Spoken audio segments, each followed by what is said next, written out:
Tonight, we are going somewhere slow and distant, somewhere the air smells of wood smoke and cold stone, where the world is lit not by screens, but by torches and tallow candles that sputter in the draught. We are going to the Middle Ages, and we are going to linger there, unhurried, in the quiet corners of its most dramatic and haunting moments. This is a story about punishment, about the way medieval Europe chose to end certain lives, and what those endings meant to the people who witnessed them, to the rulers who ordered them, and to history itself, which has never quite managed to look away. These are the executions that shocked a continent, the deaths that were not merely deaths, but statements, theatre, warning, ritual, and sometimes, in ways no one intended, the very events that made the condemned immortal. Before we begin, if these slow, calm journeys through the quieter corridors of history are the kind of thing that helps you drift off at night, I would love it if you hit the like button and subscribe to Heyo, Boring History for Sleep. Right now, I am working toward 1,000 subscribers, and that milestone means more to me than you might imagine. If you have a comment to leave, where in the world you are listening from, what time it is, whether you still have a little sleepy hype left in you, please send it my way. Every single one of those comments is read, and every one of them means something. Now, settle in. Pull the blanket a little higher. Let the day fall away. The medieval world was not squeamish about death. This is the first thing we need to understand if we are going to make any sense of the stories ahead. Death was a public companion, not a private one. It arrived without announcement, through plague, through famine, through the simple accident of a fever in winter. And the people of the medieval period had developed over centuries a complex and sometimes counterintuitive relationship with it. They feared it, yes, they prayed against it constantly, and yet they also gathered in their hundreds and sometimes their thousands to watch it arrive in the town square, at the crossroads, on the hill just outside the city walls. Public execution in medieval Europe was not the aberration we might assume it to be from our modern vantage point. It was an institution. It was, in the language of medieval legal and theological thought, a necessary and even sacred act. The law had spoken, the church had given its blessing, and the community gathered to witness what happened to those who had broken the bonds that held civilization together. Traitors were dismembered so that their bodies, like their allegiances, could be scattered across the kingdom. Heretics were burned so that their corruption, which was understood to be a spiritual infection, not merely a personal failing, could be cleansed from the earth by fire. Witches drowned or burned. Murderers hanged in chains until they rotted. Each method was not chosen at random. Each carried meaning, symbol, theological weight. The scaffold, when you begin to read it carefully, was a stage, and like all stages, it had its actors, its audience, its script, and occasionally its moments of terrible improvisation. There was the condemned, of course, who arrived having been stripped of most of what made them a person in the eyes of the law. They walked, or were dragged, or were carried in a hurdle, a wooden frame pulled through the mud behind a horse, robbed of the dignity of arriving on their own feet. There was the executioner, a figure of profound social ambiguity, feared and sometimes pitied, who carried the weight of the state's violence in his own two hands. There was the crowd, pressing forward, jostling for a view, and there was the priest, almost always present, offering last rites, and the possibility, however slim, of a death that might count for something in the world beyond this one. And there was the meaning, always the meaning, because a public execution was not just about the person dying. It was a message written in flesh and blood and read by everyone who witnessed it, spoken of for generations by everyone who heard about it afterward. In a world without newspapers, without broadcasts, without social networks of any kind, the execution was the most powerful communication a ruler had at their disposal. It said, "This is what power looks like. This is what happens to those who defy it." And whether you admired the dead or despised them, you remembered them. You told your children. You told your grandchildren. Some of those stories have reached us here, 900 years later, still vivid, still terrible, still capable of stirring something deep and unsettling in the quiet before sleep. These are those stories. But before we fully enter them, it is worth sitting with one more thought about the world we are visiting, because there is a temptation when reading about medieval justice to assume a clean moral superiority over the people who designed and administered these systems, to look down from the high ground of modernity and feel that we have left this behind us. In some respects we have. The rack and the wheel are gone. Public execution has been moved, in most of the Western world, behind walls or abolished entirely. The burning of heretics is not a live policy option in any nation that considers itself civilized. And yet the impulse that drove the medieval scaffold, the desire to make punishment visible, to communicate through the condemned body, to turn individual death into collective meaning, that impulse did not disappear. It migrated. It found other expressions. The medieval spectacle of execution was extraordinary in its openness about what it was. It did not pretend that killing a person was anything other than a public, political, communal act. It built wooden stands, it flew banners, it announced in advance what was coming and invited everyone to attend. What we inherited in the slow reforms of the 18th and 19th centuries was not the abolition of state-sanctioned killing in most places, but its concealment, its removal from the marketplace into the prison, from the community into the bureaucracy. Whether that concealment represents moral progress or simply a change in the aesthetic of power is a question that the history ahead will not answer for us.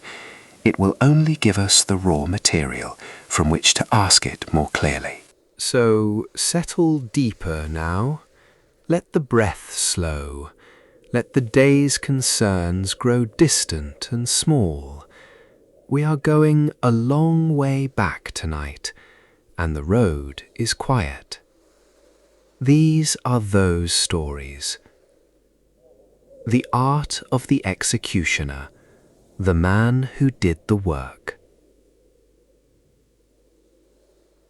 Before we reach the condemned, we should pause and consider the man who stood between them and death. The executioner is one of medieval history's most overlooked figures, and yet without him, none of what follows would have been possible. He was the instrument of the state's will, the final word in a long conversation between crime and consequence. And he lived a life that was, in almost every respect, unlike any other in the medieval world. The role of public executioner, known in different countries by different titles, Henker in German lands, bourreau in France, the common hangman in England, was one of the most socially isolated positions in medieval society. He was necessary and despised in almost equal measure. Communities needed him. They needed someone to carry the burden of state violence, to do the work that the law demanded, but that no respectable man could perform without staining himself permanently in the eyes of his neighbours.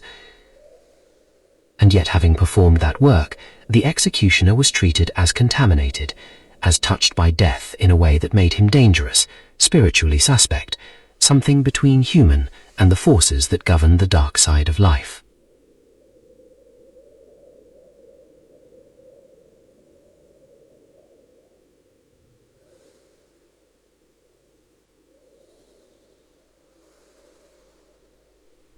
We are going a long way back tonight, and the road is quiet.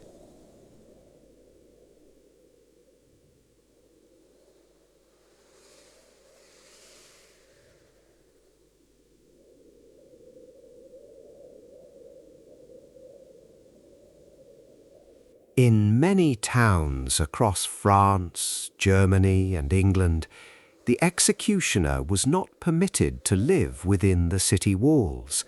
He dwelled outside, at the edges, in the spaces between the community and the wilderness beyond. He could not sit at the same table as other craftsmen at the guild feast. He could not enter the same door of the church as ordinary citizens. In some jurisdictions, his chair at the tavern would be left empty for him when he arrived, other patrons shifting away from the space he occupied. His children carried the taint of his profession and were often barred from marrying into respectable families. His wife might find herself similarly isolated. The executioner's household existed in a kind of permanent social exile, surrounded by the community, yet excluded from its warmth. And yet the work itself required extraordinary skill. This is the part that tends to surprise people. The image of the medieval executioner as a brutish, illiterate thug bearing a heavy axe is largely a later invention, fed by centuries of Romantic and Gothic literature. In practice, the executioner was, in the German historian Joel Harrington's words, a specialized professional, a man who had trained for years and who was expected by the courts, by the condemned, by the watching crowd, and by the officials who employed him, to do his work with precision and, in certain respects, with a kind of mercy. Beheading, for instance, which we will encounter many times in the stories ahead, required a steady hand and understanding of anatomy and considerable physical coordination.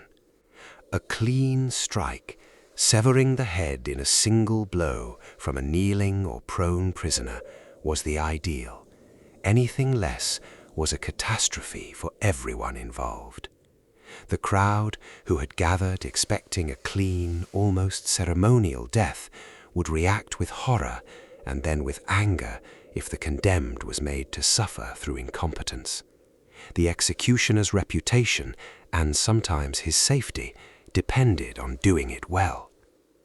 In Germany, where records are particularly rich, we have the extraordinary diary of Franz Schmidt of Nuremberg, who served as executioner in that city from 1578 to 1617, and kept meticulous notes on every execution and corporal punishment he performed.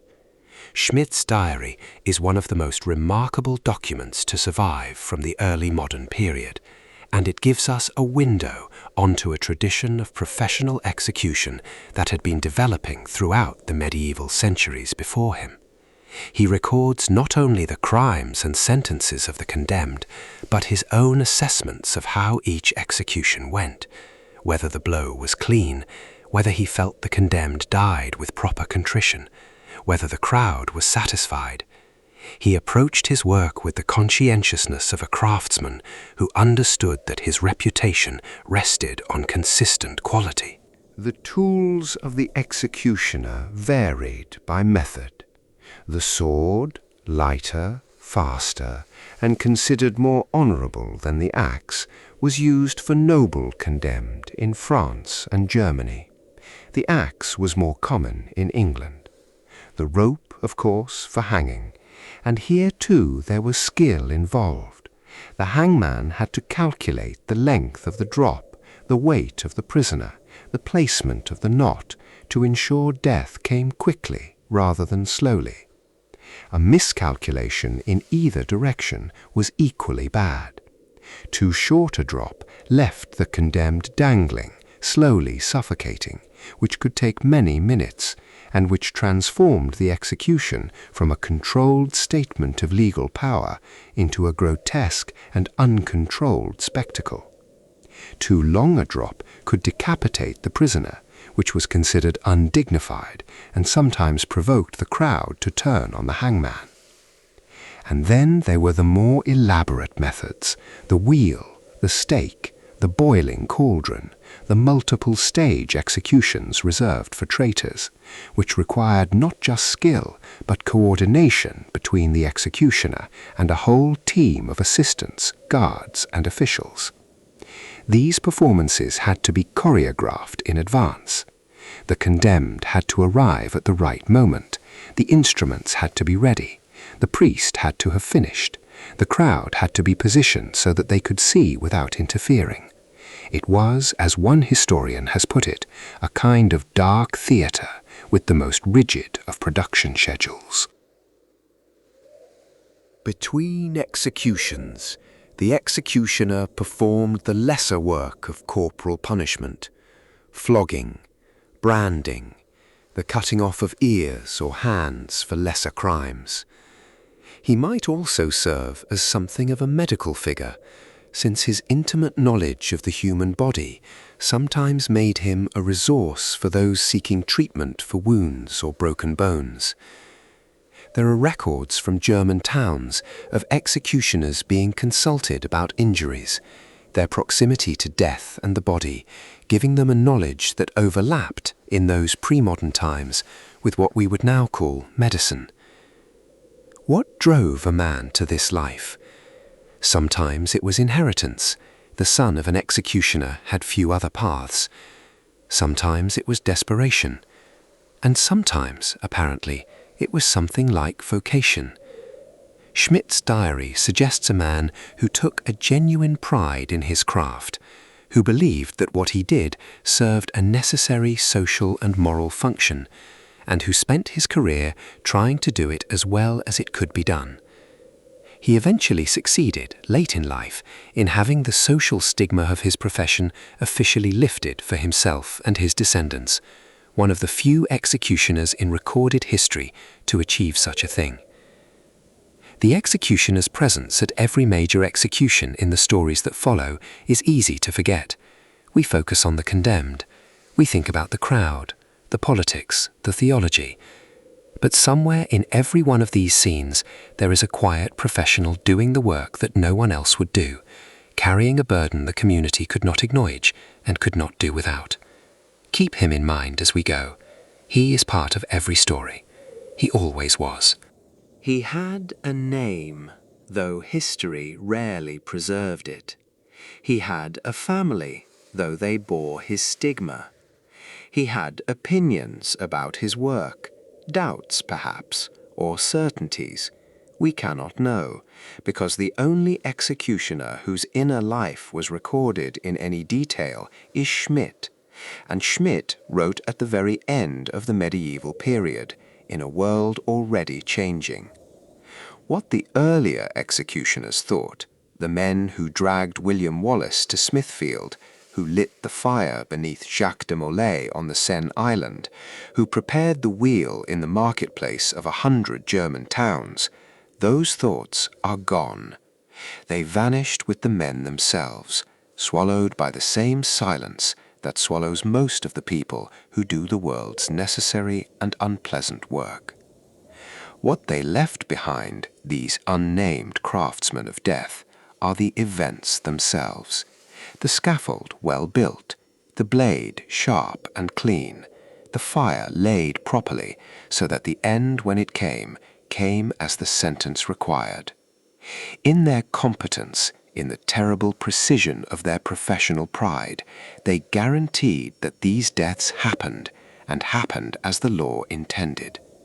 And so, in a deeply strange and uncomfortable way, the executions that shocked medieval Europe, the ones that created martyrs, legends, national heroes, saints, were made possible, in part, by these quiet, stigmatized professionals who went home afterward to houses outside the city walls and ate their supper with their ostracized families and got up the next morning to do the work again. History is not always comfortable, but it is always human, all the way down. William Wallace, 1305, the execution that built a legend. In the summer of 1305, on a warm August morning in the London neighbourhood of Smithfield, a man was publicly destroyed in a manner so deliberate, so theatrical, and so total that it was clearly designed not just to end a life, but to unmake a symbol. The man was William Wallace, the symbol was Scottish independence, and the attempt to unmake it failed so completely that 700 years later his name is still spoken with reverence across the country he died for. Let us begin, as all stories must, at the beginning. William Wallace was not, as the popular imagination often has it, a romantic outlander from the remote Highlands. He was a man of some education, the son of a land-holding family in Renfrewshire, in what is now southwestern Scotland. He grew up in a Scotland that had been nominally peaceful for decades, but was increasingly and uncomfortably under the influence of English power, specifically the power of King Edward I of England, a ruler of ferocious will and political ambition, who had come to believe, not without some legal gymnastics, that the Scottish crown was his to dispose of as he saw fit. In 1296, Edward invaded Scotland, deposed the Scottish king John Balliol, and claimed overlordship of the kingdom. The stone of destiny, upon which Scottish kings had been crowned for centuries, was carried south to Westminster and placed beneath the English throne, a gesture of domination as symbolic as it was material. Scotland was, in Edward's view, no longer a kingdom. It was a province. Wallace refused to accept this. He rose in rebellion in 1297, beginning with the killing of the English sheriff of Lanark, a violent act whose precise circumstances have been debated for centuries, but which lit a spark that quickly grew into something larger than anyone had anticipated. Within months, Wallace had become the effective leader of a national uprising. He won the extraordinary Battle of Stirling Bridge in September 1297, where a Scottish army of infantry, largely unburdened by the heavy cavalry that defined English military thinking, caught the English army mid-crossing and destroyed it. The English commander, Hugh de Cressingham, was killed in the battle, and, according to some chronicles, his skin was afterwards stripped from his body and distributed as trophies, a grim indication of how deeply the Scots despised English rule. Stirling Bridge made Wallace a hero. It also made him a target. Edward responded with characteristic determination, invading personally in 1298 and defeating Wallace at the Battle of Falkirk, where Welsh longbowmen broke the Scottish infantry formations that had triumphed the previous year. Wallace escaped the field, but his authority was broken. He resigned as Guardian of Scotland and spent the next 7 years operating in the margins, travelling, it is believed, to France and possibly Rome in search of support, returning to Scotland to continue a kind of shadow resistance. He was never captured in battle. He was betrayed. On the 5th of August 1305, Wallace was taken near Glasgow, delivered by Sir John Menteith, a Scottish knight who served the English king. Menteith's motives have been debated endlessly: treachery, pragmatism, private enmity, but the result was unambiguous. Wallace was taken to London in chains. Edward had prepared a careful legal proceeding, though calling it a trial stretches the word considerably.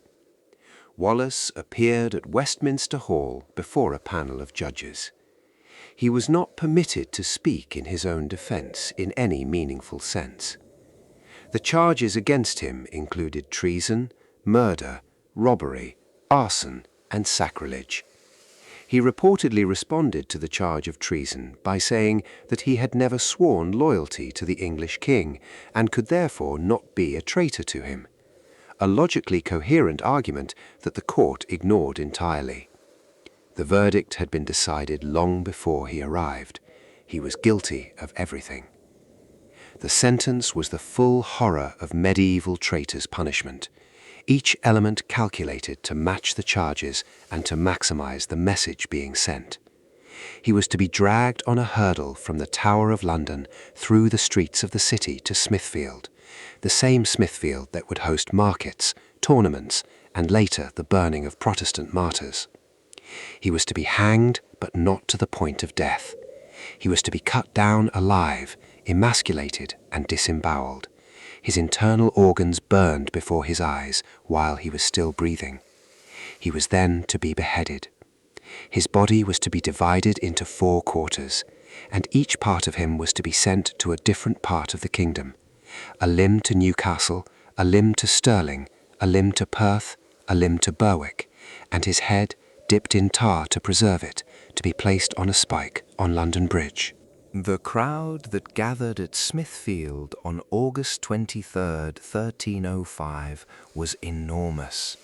Smithfield was a large open space outside the city walls, used precisely because its size could accommodate the spectacle of public punishment. Thousands came. This was, after all, the most famous rebel in the kingdom, the man who had humiliated Edward's army at Stirling Bridge 8 years before, the man whose name had been used by mothers to frighten children and by soldiers to brace themselves for battle. Wallace was dragged through the streets on the hurdle, the traditional method of bringing traitors to their execution, the hurdle preventing them from arriving on foot, upright, with any vestige of dignity. The route from the Tower to Smithfield was long, passing through crowded streets, giving the population of London the opportunity to witness the capture and imminent destruction of the most wanted man in England. Whatever jeering or cheering occurred, the chronicles do not record in detail. What they do record is what happened next. The execution proceeded as sentenced. Wallace endured the hanging, the cutting down, the rest, in what the chronicles describe as relative silence. No begging, no recanting, no performance of submission that Edward might have hoped for. One chronicle records that he was asked, even in those final moments, to pledge allegiance to the English king. He refused. His last act was a request for a psalter, a book of psalms, which was held before his eyes by a priest in the final moments. Whether he was able to read it or simply wanted the comfort of its presence in that terrible ending, we cannot say.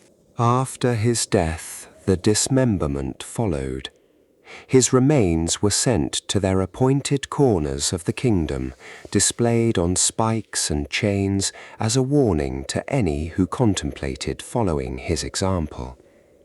His head on London Bridge, a gesture that would be repeated for centuries for famous traitors, including eventually the head of Sir Thomas More, looked out over the Thames and the city and achieved precisely the opposite of what Edward had intended. Because Wallace's death did not end the Scottish uprising.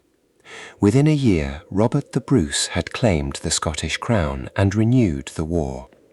By 1314, at Bannockburn, the Scots had routed an English army again. Scottish independence was eventually secured, and Wallace, who had given his life for it without ever seeing it, became the foundational martyr of Scottish national identity. The execution that was meant to destroy him instead made him permanent. The bones and quarters scattered across the kingdom could not contain what he had become. Every piece of him dispersed across the geography of England's dominion over Scotland was a monument to the fact that some things could not be dismembered, no matter how sharp the executioner's blade. There is a monument to William Wallace near the town of Stirling, visible for miles across the flat ground of the Forth Valley, a tall Victorian tower built in the late 19th century when Scottish national identity was being actively celebrated, and the political pressures of the Union made such celebrations both popular and complicated. The monument looms over the landscape in a way that its builders intended to be inspiring, and that is, in practice, impossible to ignore. Inside there is a sword, said to be Wallace's own, though the provenance is disputed, and the view from the top takes in Stirling Bridge, where the battle was won in 1297, and the ground below where the medieval world played out its drama.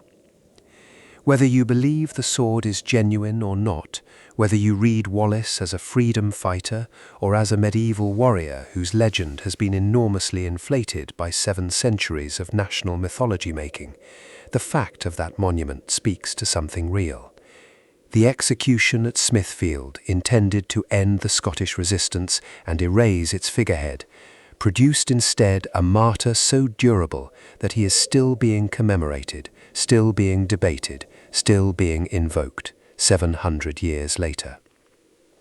Edward I died in 1307, 2 years after Wallace's execution, on his way north to fight Scotland again. He never finished the job.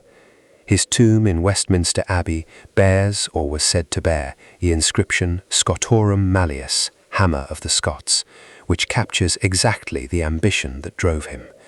But history, which has the advantage of longer memory than any single king, recorded the result of all that hammering differently than Edward would have wished. Scotland survived. Wallace's death helped it do so. There are executions in this history that were quick, even if they were brutal. And then there is the destruction of the Knights Templar, which unfolded over 7 years, touched hundreds of lives across multiple countries, and concluded on a small island in the Seine with a slow, deliberate fire that the last Grand Master of the Order faced with a composure that became in itself a kind of legend. The Knights Templar had existed since approximately 1119, when a small group of Crusader knights petitioned the King of Jerusalem for permission to establish a religious and military order dedicated to protecting pilgrims traveling to the Holy Land. They were recognized by the Pope, given their distinctive white mantles bearing a red cross, and over the following century and a half, they grew into one of the most powerful institutions in Christendom.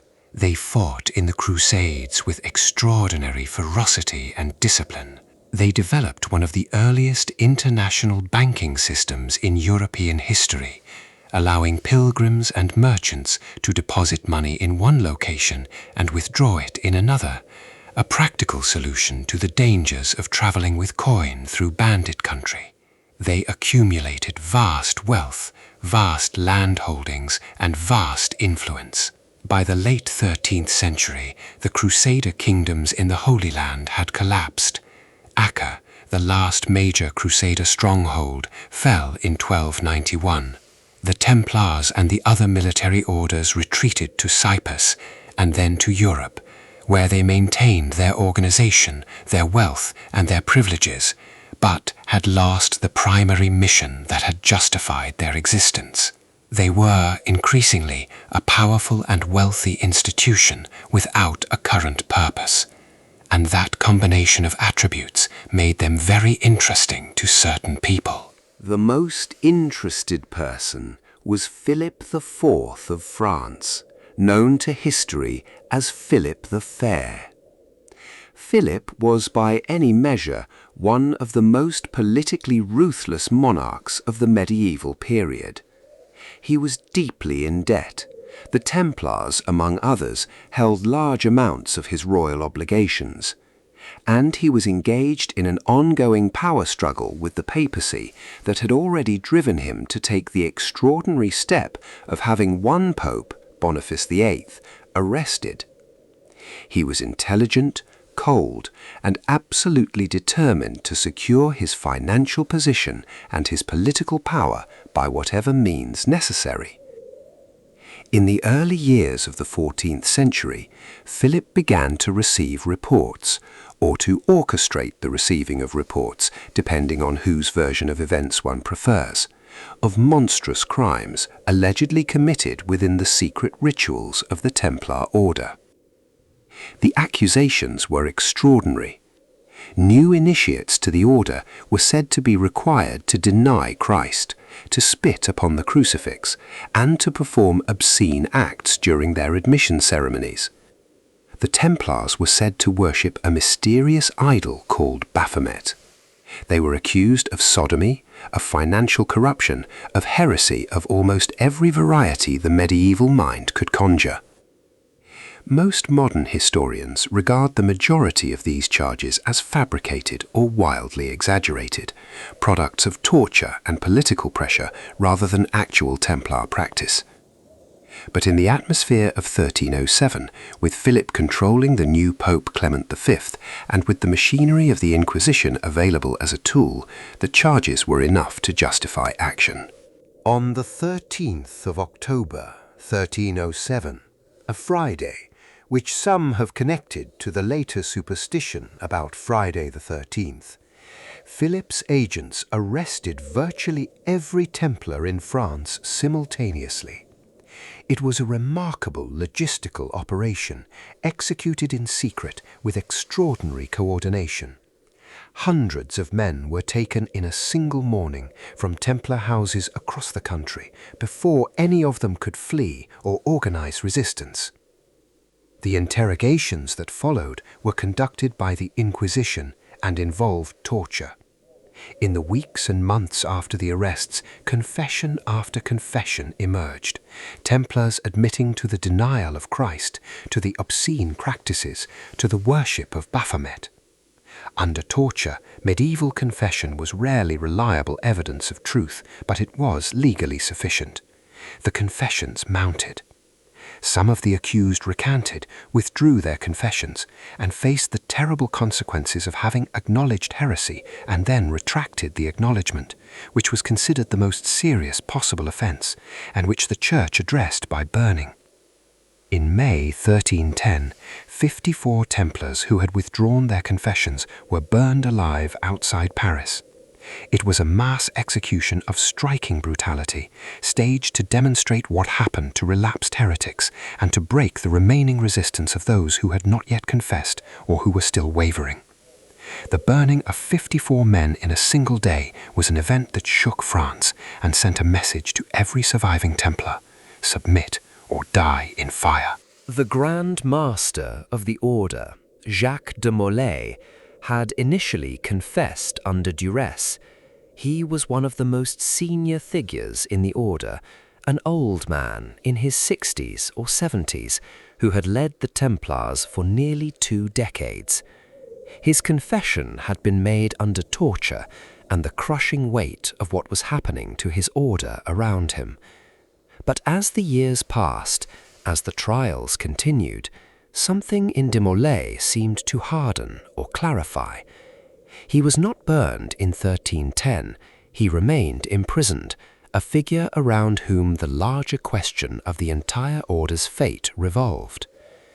In 1312, Pope Clement suppressed the Templar order entirely, not by condemning it of heresy, which the evidence gathered under torture had not conclusively established to the satisfaction of the Council at Vienna, but by administrative dissolution. The order ceased to exist. Its lands and wealth were transferred, in theory, to the Hospitallers, though in France much of it found its way in Philip's treasury. De Molay and several other senior Templars were retained in custody. They were, by all accounts, expected to accept their sentences quietly, live out whatever remained of their lives in prison, and allow the affair to fade. Instead, in March 1314, when they were brought before a public assembly outside Notre Dame Cathedral in Paris to have their sentences formally confirmed, life imprisonment, de Molay and his companion Jacques de Charnay did something extraordinary. They recanted their confessions, in public, before the assembled crowd and the panel of judges. They declared that they had confessed to lies under the pressure of torture, that the Templars were innocent of the charges, and that the only wrong they had committed was in failing to defend the order against false accusations. This was, legally, the act of relapsed heretics. Having confessed, having had their confessions taken as establishing their guilt, and now withdrawing those confessions, they had sealed their own deaths. Within hours, Philip ordered them burned. The executions took place that same evening on the Île des Javelins, a small island in the Seine, some sources call it the Île des Juifs, across the river from the royal gardens. The fire was apparently built slowly and deliberately, not the roaring pyre of a quick death, but a careful, measured burning that prolonged the dying. Witnesses described de Molay praying calmly as the flames rose around him, his voice steady. According to a tradition that developed in the years afterward, and which may be legend, may be based on something actually said, and may be a mixture of both, the old Grand Master called out from the fire to his accusers. He summoned King Philip and Pope Clement to appear before God's judgment within the year. Philip died in November 1314, 7 months later, aged 46. Clement had already died in April of the same year, 1 month after the burning. These deaths, following so quickly on the execution of de Molay, fed a powerful narrative of supernatural justice that circulated across Europe for centuries.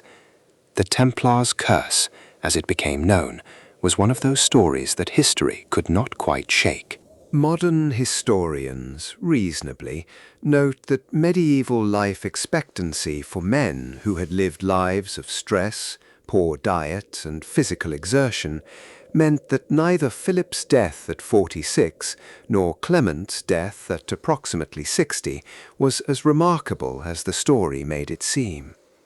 But the timing was striking enough and the story compelling enough that it persisted. The executed Grand Master, facing death in flame with dignity and without flinching, had found a way to become as impossible to simply erase as William Wallace had been. The fire that was meant to end his story became the beginning of one that has not ended yet. The Order of the Knights Templar was gone. The last Grand Master was dead.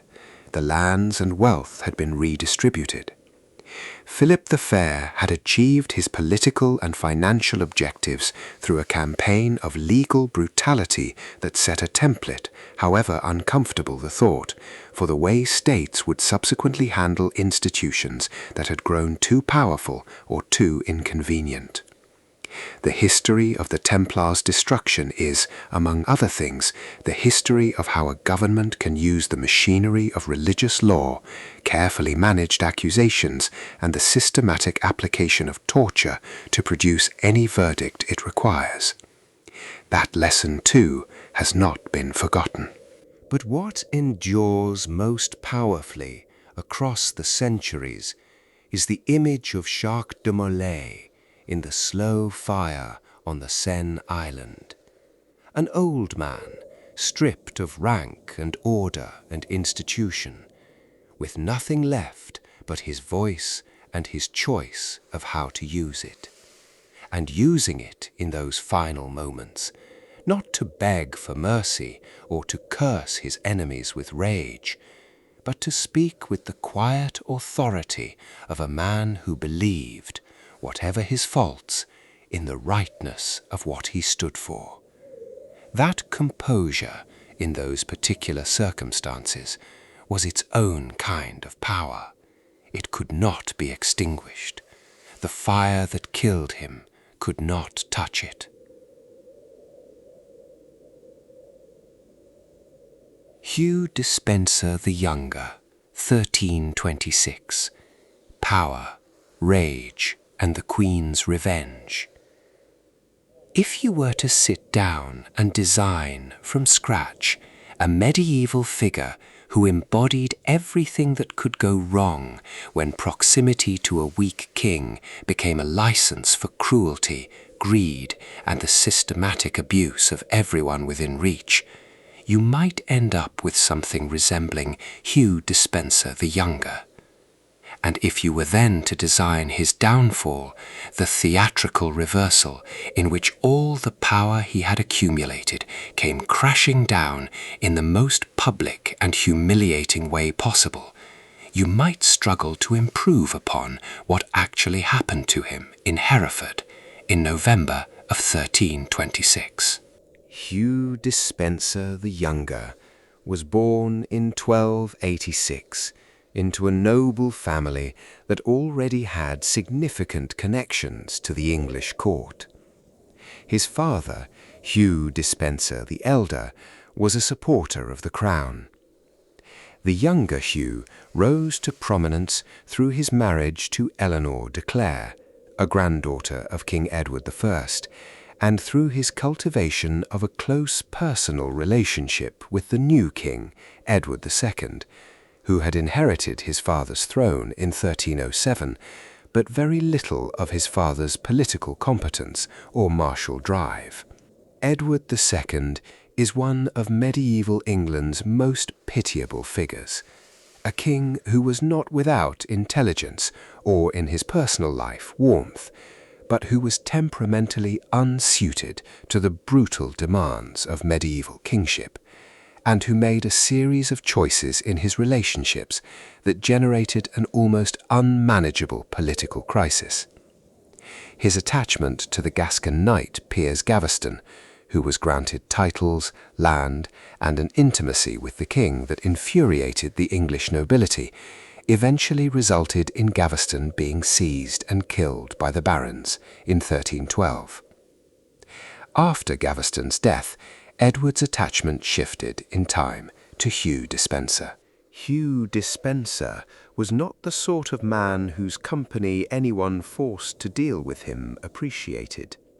He was grasping in a way that went beyond the ordinary acquisitiveness of the medieval noble class. He seized lands through legal manipulation, forced sales, threats, and outright fraud.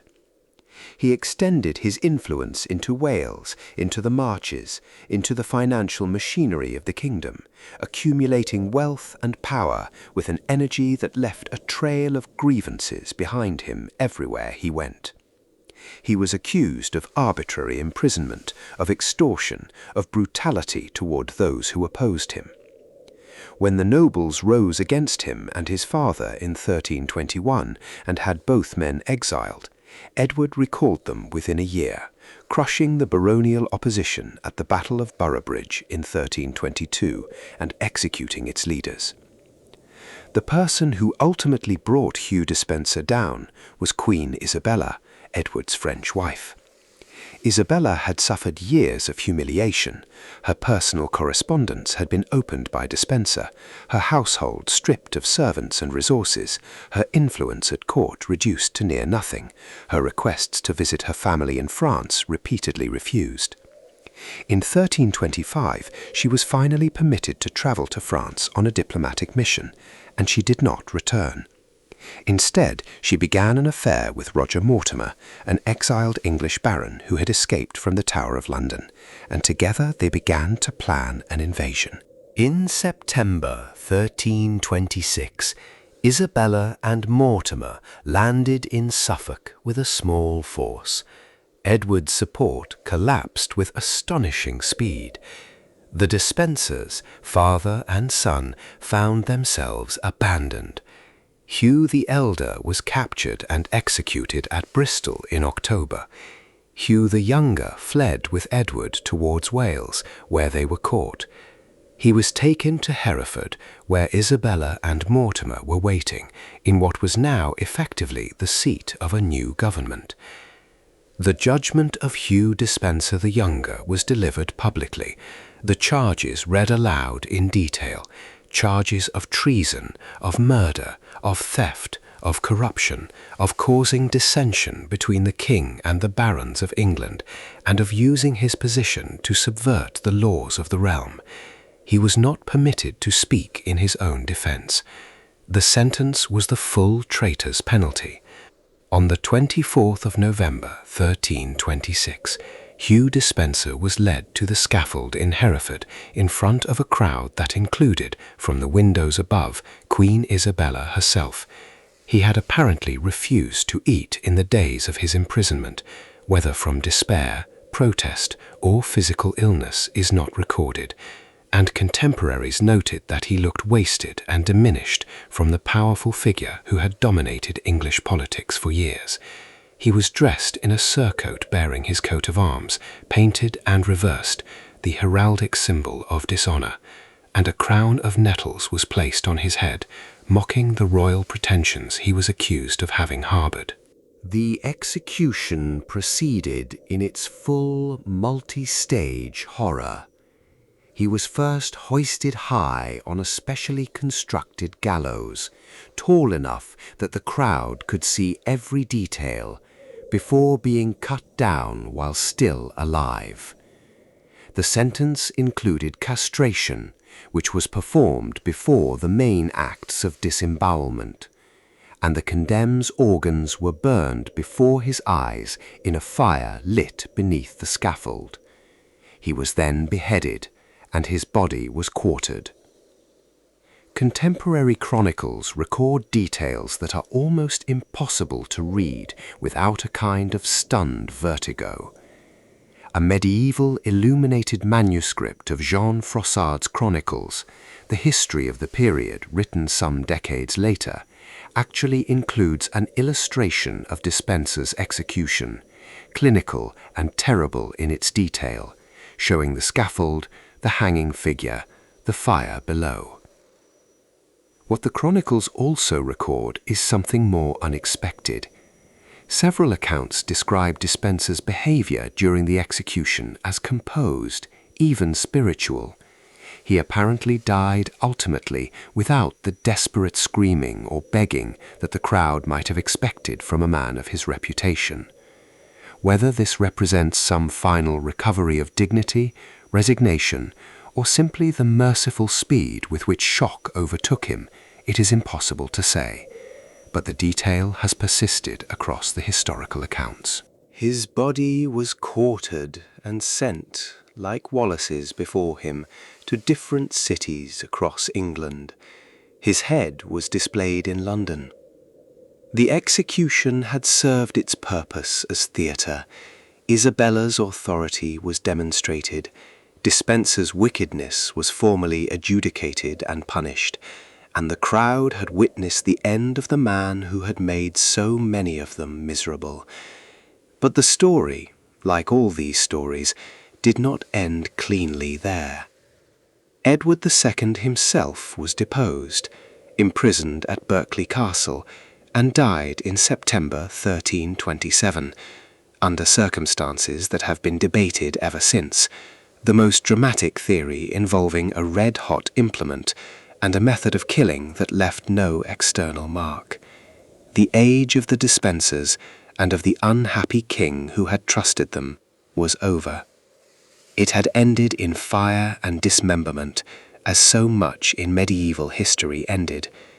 And yet what remained was the memory, the stories told about Hugh Despenser, about Isabella, about the speed with which everything could collapse when the architecture of loyalty gave way.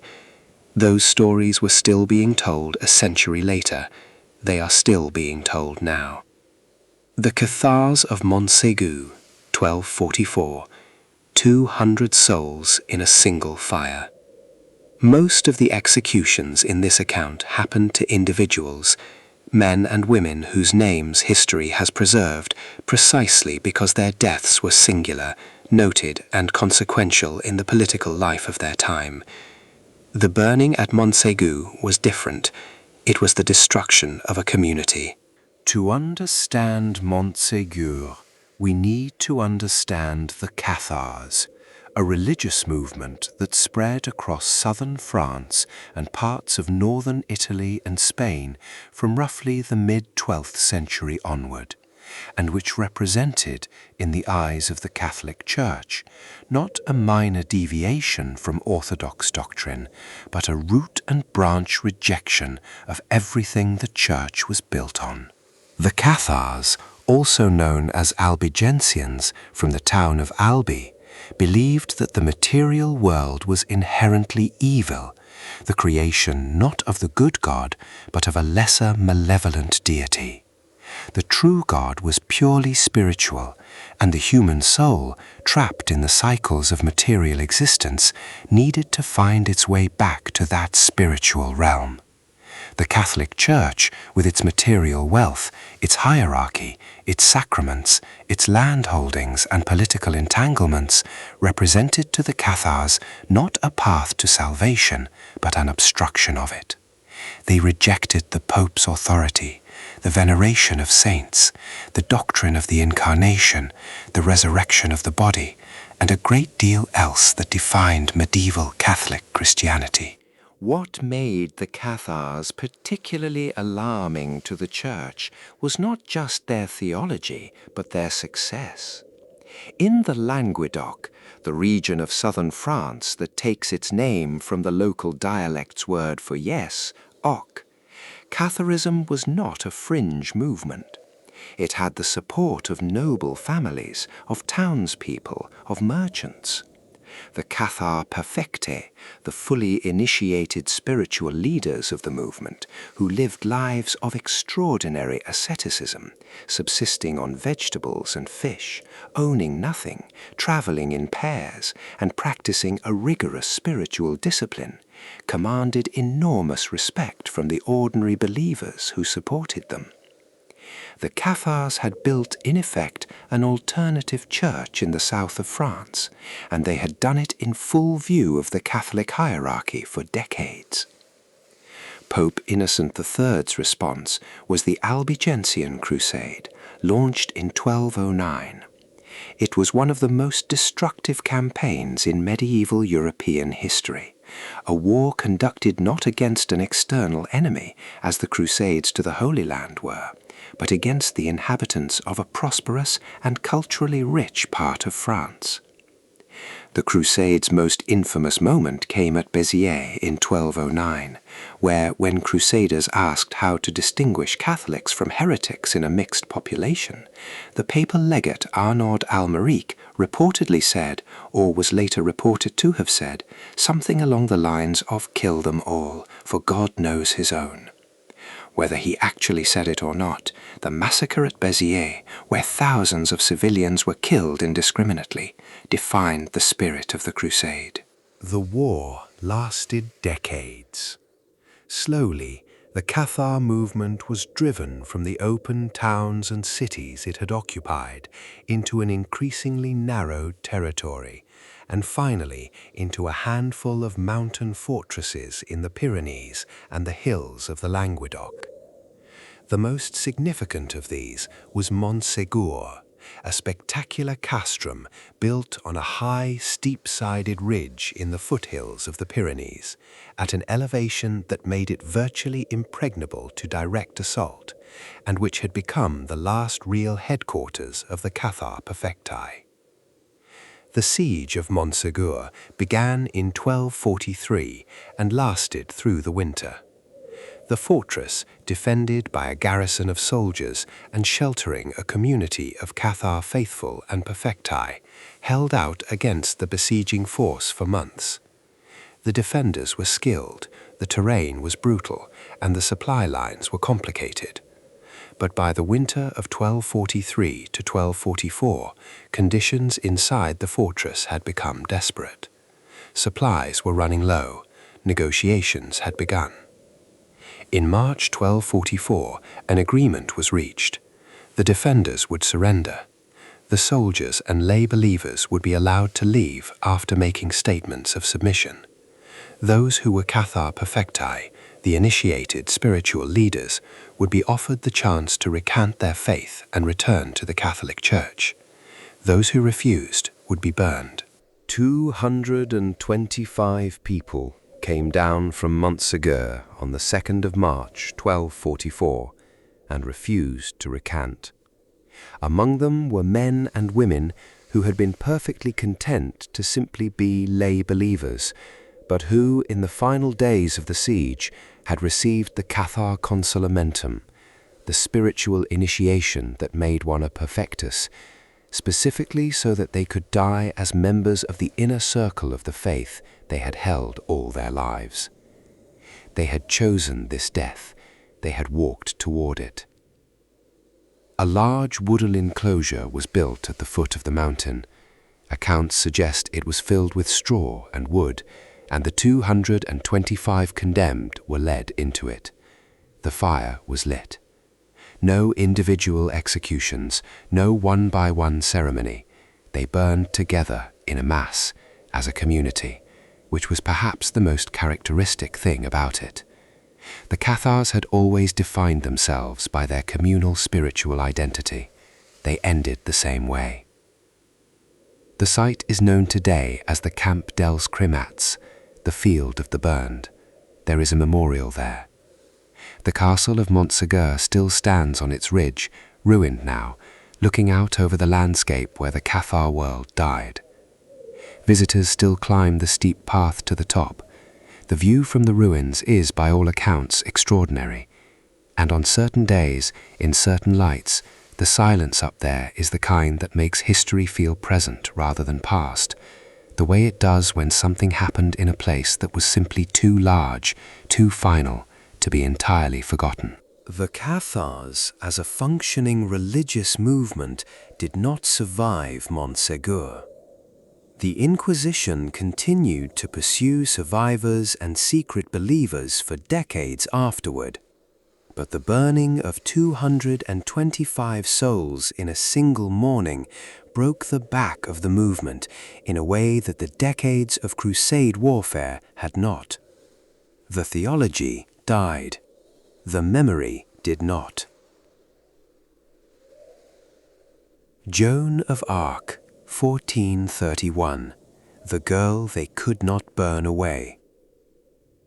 If there is a single execution in the history of medieval Europe that the world has refused to let go of, it is this one.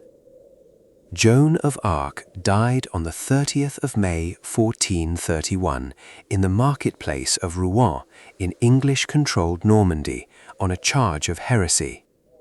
She was 19 years old, and the attempt to erase her with fire produced instead one of the most enduring figures in the history of the Western world. Joan was born in 1412 in the village of Domremy in the Duchy of Bar, in a France torn by the 100 Years' War, the grinding, intermittent conflict between France and England that had been running since 1337, and that, by the time Joan was born, had reduced France to a state of fragmentation and exhaustion. The young king Henry V of England had invaded in 1415, won the devastating Battle of Agincourt, and through the subsequent Treaty of Troyes had been recognized as heir to the French throne. When Henry died in 1422, his infant son was recognized as king of both England and France, while the French Dauphin, the future Charles VII, remained uncrowned and contested, unable to reach Reims, the traditional coronation city, which was held by the Anglo-Burgundian alliance. Into this crisis came the daughter of a tenant farmer, who at the age of 13 began hearing voices. She described them as the voices of Saint Michael, Saint Catherine, and Saint Margaret, and she described them as telling her, insistently, repeatedly, over years, that she had a mission. She was to go to the Dauphin. She was to help him be crowned. She was to drive the English from France. It is worth pausing here, as we have many times, to let the strangeness of history settle. This was a girl of no military training, no political connections, no education in the formal sense, and no precedent for what she was claiming to do. She traveled to the Dauphin's court at Chinon, secured an audience, convinced him, by what means exactly remains historically mysterious, that her mission was genuine and was given an army. She led that army to Orleans in April 1429. Within 10 days, she had broken the English siege that had held the city for months. She went on to win further victories, cleared the path to Rheims, and stood beside Charles when he was crowned King of France in Rheims Cathedral in July 1429, her standard in hand, at one of the most dramatic coronation ceremonies in French history. Then came the reversal, a failed attempt to liberate Paris, a winter of reduced campaigning. In May 1430, during a sortie outside the besieged town of Compiègne, Joan was unhorsed and captured by Burgundian forces. The Burgundians sold her to the English, and the English, who had spent years trying and failing to undo what she had done, decided to undo it through the law.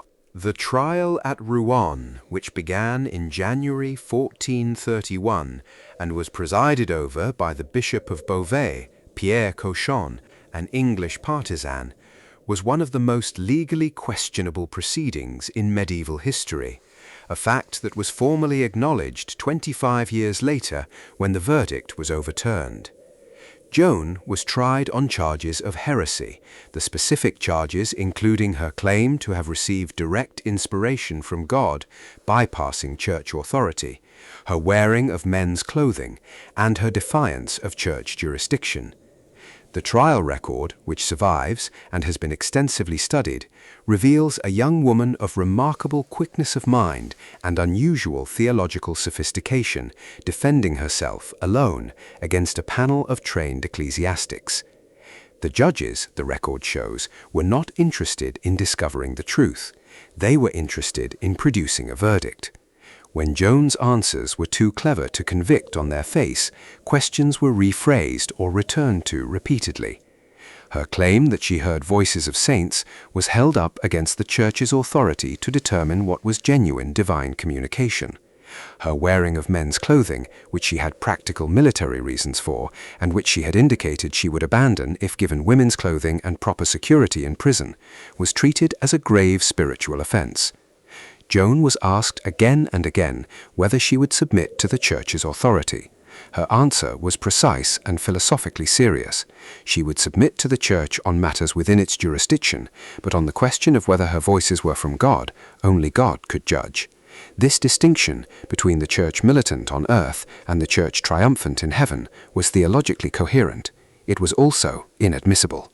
In May 1431, after months of interrogation, Joan agreed to sign a recantation, a document abjuring her crimes, and was sentenced to perpetual imprisonment rather than death.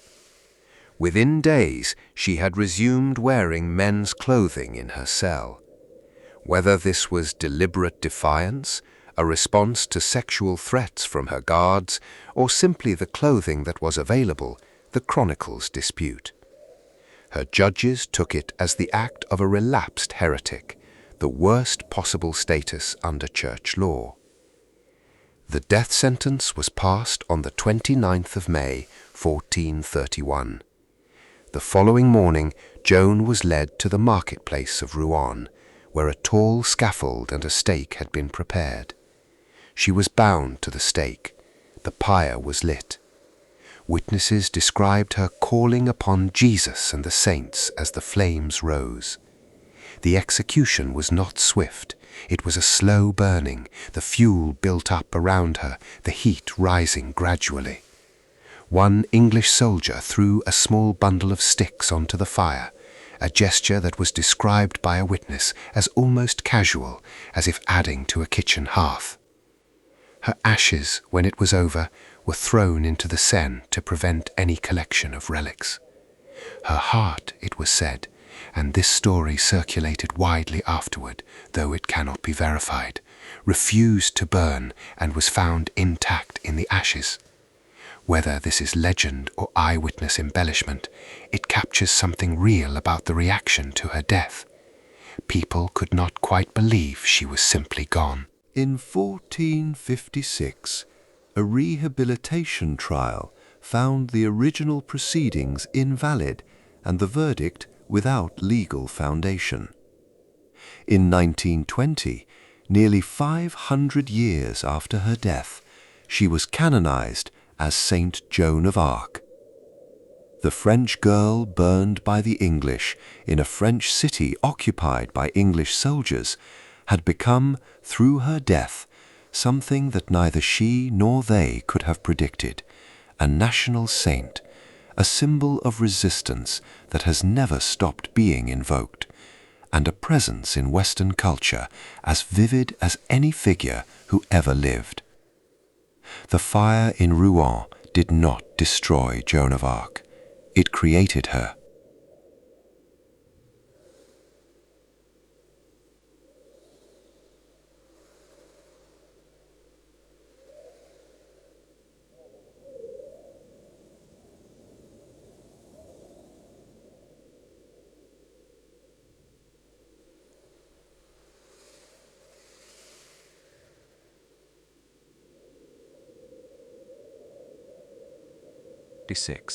A rehabilitation trial found the original proceedings invalid and the verdict without legal foundation. In 1920, nearly 500 years after her death, she was canonized as Saint Joan of Arc.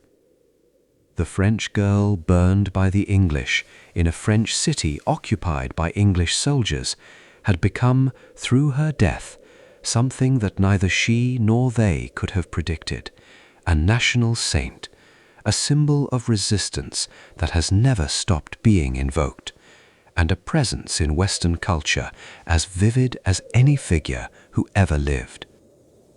The fire in Rouen did not destroy Joan of Arc. It created her.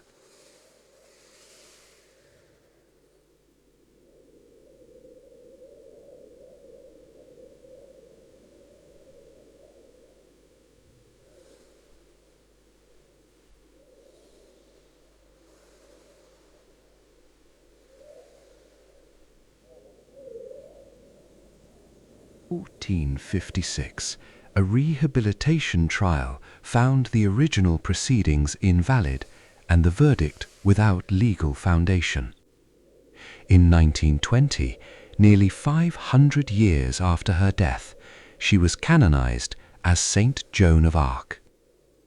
The French girl burned by the English in a French city occupied by English city had become, through her death, something that neither she nor they could have predicted, a national saint, a symbol of resistance that has never stopped being invoked, and a presence in Western culture as vivid as any figure who ever lived.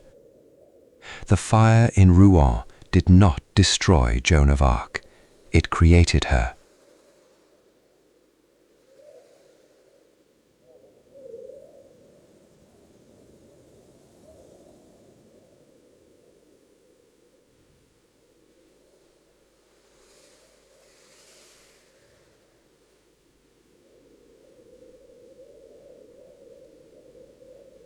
Savonarola was born in 1452 in Ferrara, trained as a physician before entering the Dominican order, and developed over his years of study and preaching an increasingly intense prophetic voice. He was convinced that Florence was morally corrupt, that the Medici rulers were tyrants who had seduced the city with luxury and secular culture, and that God's judgment was imminent and terrible.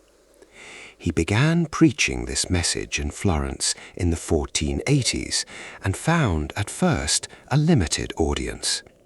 The Florentines were not especially receptive to a gaunt, hawk-nosed friar from Ferrara telling them that their beautiful city was an abomination.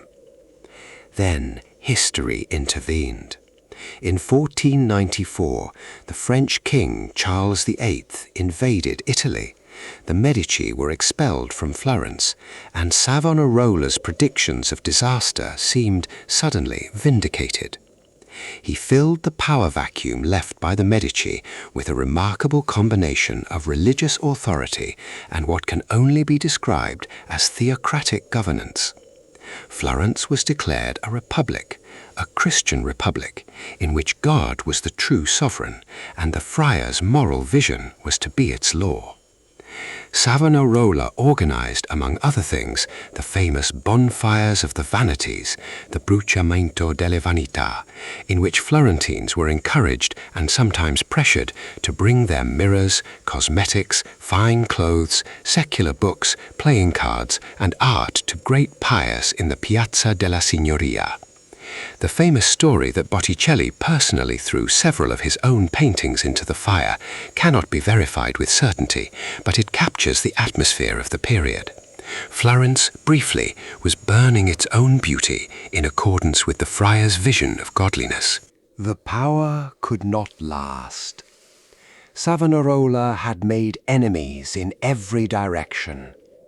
Pope Alexander VI, Rodrigo Borgia, one of the most worldly and politically aggressive popes of the Renaissance, was not going to tolerate a Florentine friar who denounced papal corruption from his pulpit and refused to yield to papal authority. Alexander excommunicated Savonarola in 1497. Savonarola continued to preach as if the excommunication had not happened, which was itself a form of defiance that carried serious consequences. In 1498, the political situation in Florence shifted. The French alliance that had underwritten Savonarola's position collapsed. His supporters in the city's government lost power to his opponents. A failed ordeal by fire, a complex and embarrassing public ceremony that was supposed to demonstrate the friar's divine protection and ended instead in a disorganized fiasco, damaged his reputation irreparably. In April 1498, a mob attacked his priory of San Marco. He was taken into custody. The trial of Savonarola was like the trial of Joan of Arc, a political proceeding in the form of a religious inquiry. He was questioned under torture, on the rack, and extracted confessions were recorded, amended, and re-extracted when his lawyers argued the first versions were insufficient. He was convicted of heresy, schism, and contempt for authority. He and two of his fellow friars, Fra Domenico and Fra Silvestro, were condemned to death. On the 23rd of May, 1498, they were led into the Piazza della Signoria, the very heart of Florence, the square where the bonfires of the vanities had burned. A gallows and a fire had been built there. The three friars were hanged, not to death in the traitor's fashion, but to death outright, and then the bodies were burned, the fire consuming the remains and the gallows together. The ashes, like Joan of Arc's, were thrown into the Arno to prevent any collection of relics, the same precaution the English had taken in Rouen. The irony of it, Savonarola burning in the square of his own bonfires, was not lost on Florence. Whether it was felt as justice or as terrible and pointed cruelty depended entirely on which side of the friar's 5-year experiment in godly government one had stood. His supporters mourned him as a martyr. His opponents celebrated the end of what they had experienced as a reign of fear and aesthetic destruction. Pope Alexander, from Rome, seems to have regarded the whole affair with a kind of distant satisfaction. Savonarola's legacy is complicated. He was a genuine reformer, angry at real corruptions within the Church and within Italian political culture, whose methods had a tendency towards fanaticism and whose vision of a pure Christian republic was incompatible with the actual human city he tried to impose it on. He anticipated, in some ways, the Protestant reformers who would begin transforming Christianity less than 20 years after his death. Martin Luther reportedly admired him. He remains a saint figure to some within the Catholic tradition, though he has never been formally beatified. The piazza still stands in Florence. You can stand where he stood and look up at the same sky. The gallows and the fire are gone, but the stones are the same stones. History, in places like this, does not feel finished. It feels present, patient, still working out what it means. Savonarola's execution did not resolve the questions his life had raised. The corruption of the church that he had preached against so ferociously was real. The Borgias were among the most flagrant examples of the worldliness that he had rightly identified as a scandal. The Reformation that began in Germany in 1517, less than 20 years after Savonarola burned, addressed many of the same abuses he had denounced, and did so with a success he had never achieved. Luther, as we noted, admired him. The friar who died in the Piazza della Signoria was, in a sense, standing at the edge of a world that was about to change in exactly the ways he had predicted it must, though by paths he had not imagined, and through people he had never met. And the bonfire of the vanities, that extraordinary gesture of a community burning its own treasures in an act of collective penance, has become one of the defining images of what fanaticism can do to culture. The paintings that may or may not have been thrown into those fires by their own creators, the mirrors, the books, the instruments of secular pleasure, consumed because a gaunt preacher from Ferrara convinced enough people that beauty was dangerous. That image carries a warning that remains legible in any era when a charismatic voice promises that destruction is the path to purity. Savonarola was wrong about beauty. He was right about corruption. He died in fire of his own making, in a square full of people who had once cheered his bonfires and had since turned against them. That is not a simple story, and it never was. Boiling Alive, Richard Roos and Henry's New Law. Most executions in medieval and early modern history grew out of existing legal traditions, accumulated gradually over centuries. But one of the most viscerally disturbing methods to be institutionalized in English law, boiling alive, was created almost entirely by one Act of Parliament, in direct response to one specific crime, under the very personal direction of one very angry king. The king was Henry VIII. The crime was attempted poisoning. The accused was a cook named Richard Roos, and the result was the Acte for Poisoning of 1531, which made boiling to death the mandatory sentence for anyone convicted of murder by poison, a law so specific to its method of killing and so deliberately horrifying in its prescribed punishment that it stands as one of the most extreme pieces of legislation in English history. The background of the Roos case requires some understanding of the atmosphere of the 1520s and 1530s.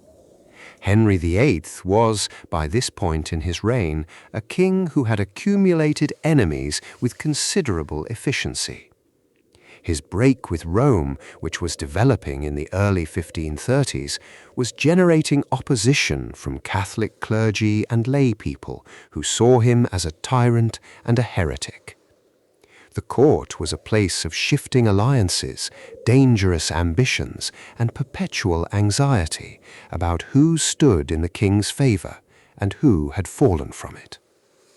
Poison was the shadow that hung over every court feast, the invisible weapon that required no strength, no proximity, no obvious opportunity, and which left no wound for a physician to examine.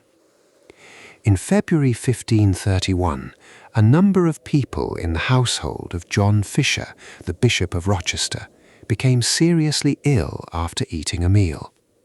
One of those sickened died. Another died among the poor who had been given leftovers from the same kitchen.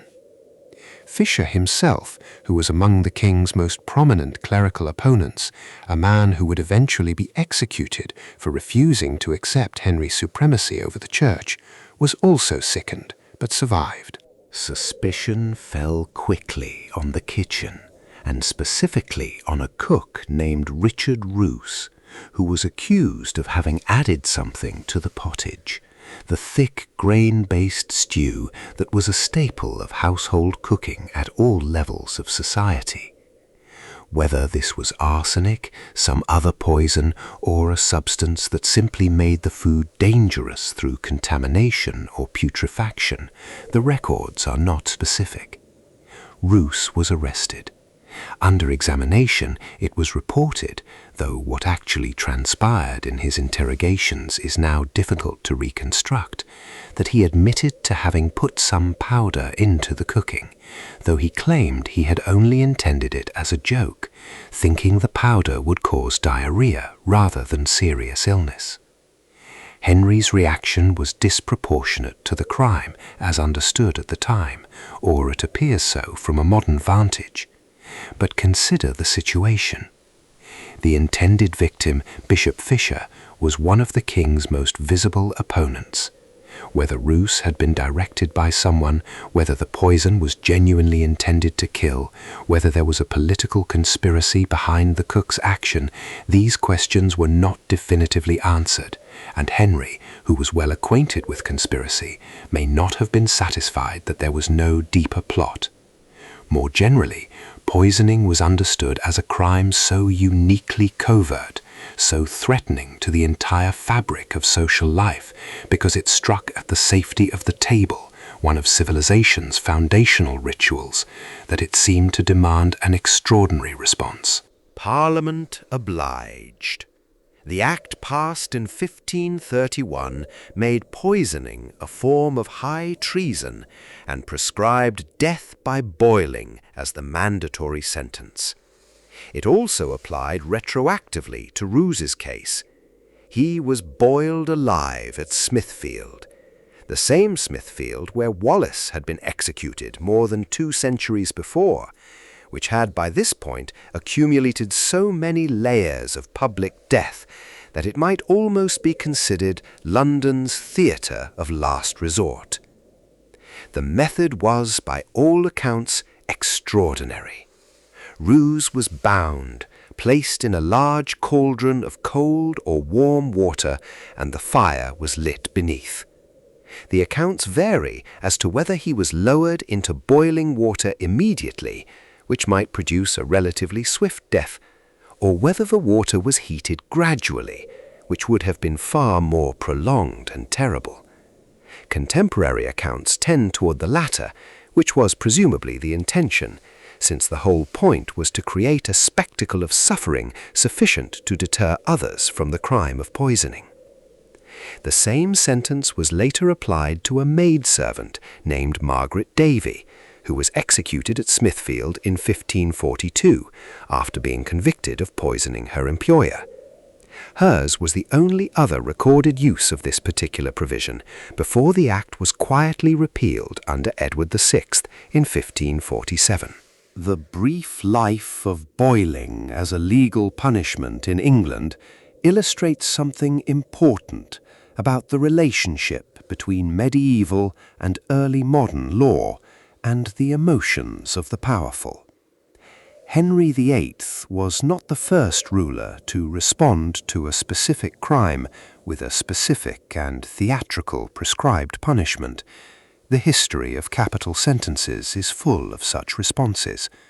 But the Act for poisoning stands as a particularly clear example of how personal a thing law could be in the era of absolute monarchy, how quickly the machinery of state could be directed into genuinely new and disturbing territory by the anger of a single man, and how the prescribed punishment was always at heart a performance, a message written in pain and smoke for an audience that was expected to understand and remember.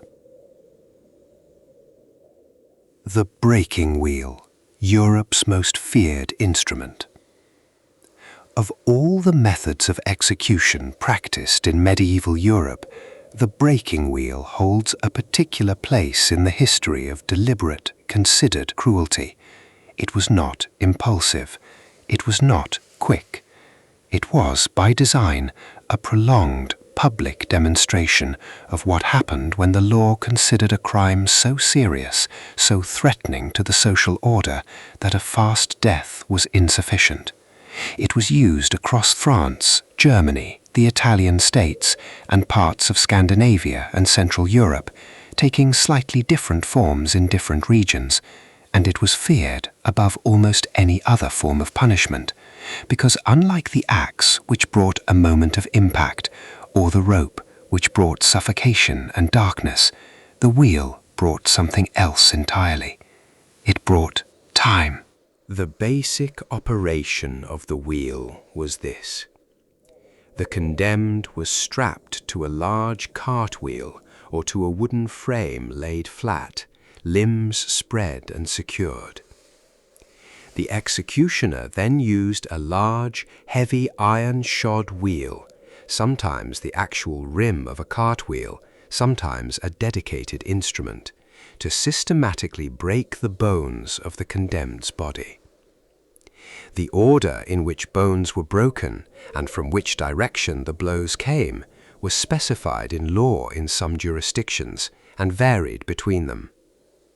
In France, the coup de grâce, the mercy blow, came at the end, if the judges specified it, and consisted of a blow to the chest or stomach sufficient to cause death. Without this mercy blow, the condemned was left on the wheel, alive, bones broken, exposed to the weather and the ravens, until death came on its own, a process that could take hours or days. In Germany, where records are again particularly rich, the wheel was used primarily for murders committed under especially aggravated circumstances, murders of family members, murders combined with robbery, murders that incorporated particular cruelty. The principle was that the punishment should reflect the crime. A person who had inflicted extraordinary suffering on their victim should suffer extraordinarily in their dying. This was not sadism in the random sense. It was a form of legal theory, however terrible, that held that the proportionality of punishment was a moral requirement, that to execute a mass murderer in the same manner as a pickpocket was a kind of injustice. Franz Schmidt of Nuremberg, the professional executioner whose diary provides such a detailed record of late medieval and early modern execution practice, performed the breaking wheel on multiple occasions and recorded the details with his characteristic precision. He notes which limbs were broken first, whether the condemned spoke or remained silent, whether they died during the process or survived to be carried to the stake or simply left in place. His entries convey neither pleasure nor horror. The wheel was a professional matter, one of the instruments of his trade, to be used as specified by the court and executed as skillfully as any other sentence. The spectacle of the wheel was an extreme version of the general medieval theory of public execution. The wheel was visible from a distance. Its victim, spread and elevated, could be seen by everyone in the marketplace or the square where it was set up. The prolonged nature of the dying meant that the crowd had time to process what they were seeing, time to think about the crime that had led to this punishment, time to reflect on the power of the law and the state, time for the lesson to settle into memory in a way that a quick beheading did not permit. France used the wheel extensively through the medieval and into the early modern period. Germany adopted it as a standard sentence for serious murder, codified in the Constitutione Criminalis Carolina, the legal code issued by the Holy Roman Emperor Charles V in 1532, which made the wheel one of the specified punishments for certain categories of violent crime. The code's provisions for the wheel were carefully described, including the sequence in which blows should fall from the bottom of the body upward, in order to prolong life and therefore suffering. Notable cases from the German chronicles include the execution of Peter Niers in 1581, a notorious robber and murderer who was convicted of an extraordinary number of crimes and who was executed in a multi-stage process that included the wheel, lasting several hours in front of a large crowd. Cases like this attracted observers from considerable distances, and the executions of famous criminals became in effect regional events, occasions that drew people from neighboring villages and towns, a grim sort of public occasion that mixed the function of deterrence with something that looks uncomfortably like entertainment. The wheel fell gradually out of use as European legal systems reformed in the 18th century, influenced by Enlightenment thinkers who argued, Cesare Beccaria most influentially in his 1764 treatise on crimes and punishments, that punishment should be proportionate, consistent, and no crueler than necessary to achieve its deterrent purpose. The wheel, by any rational standard, was crueler than necessary. It was abolished in France in 1788, 1 year before the Revolution, and in various German states across the late 18th and early 19th centuries.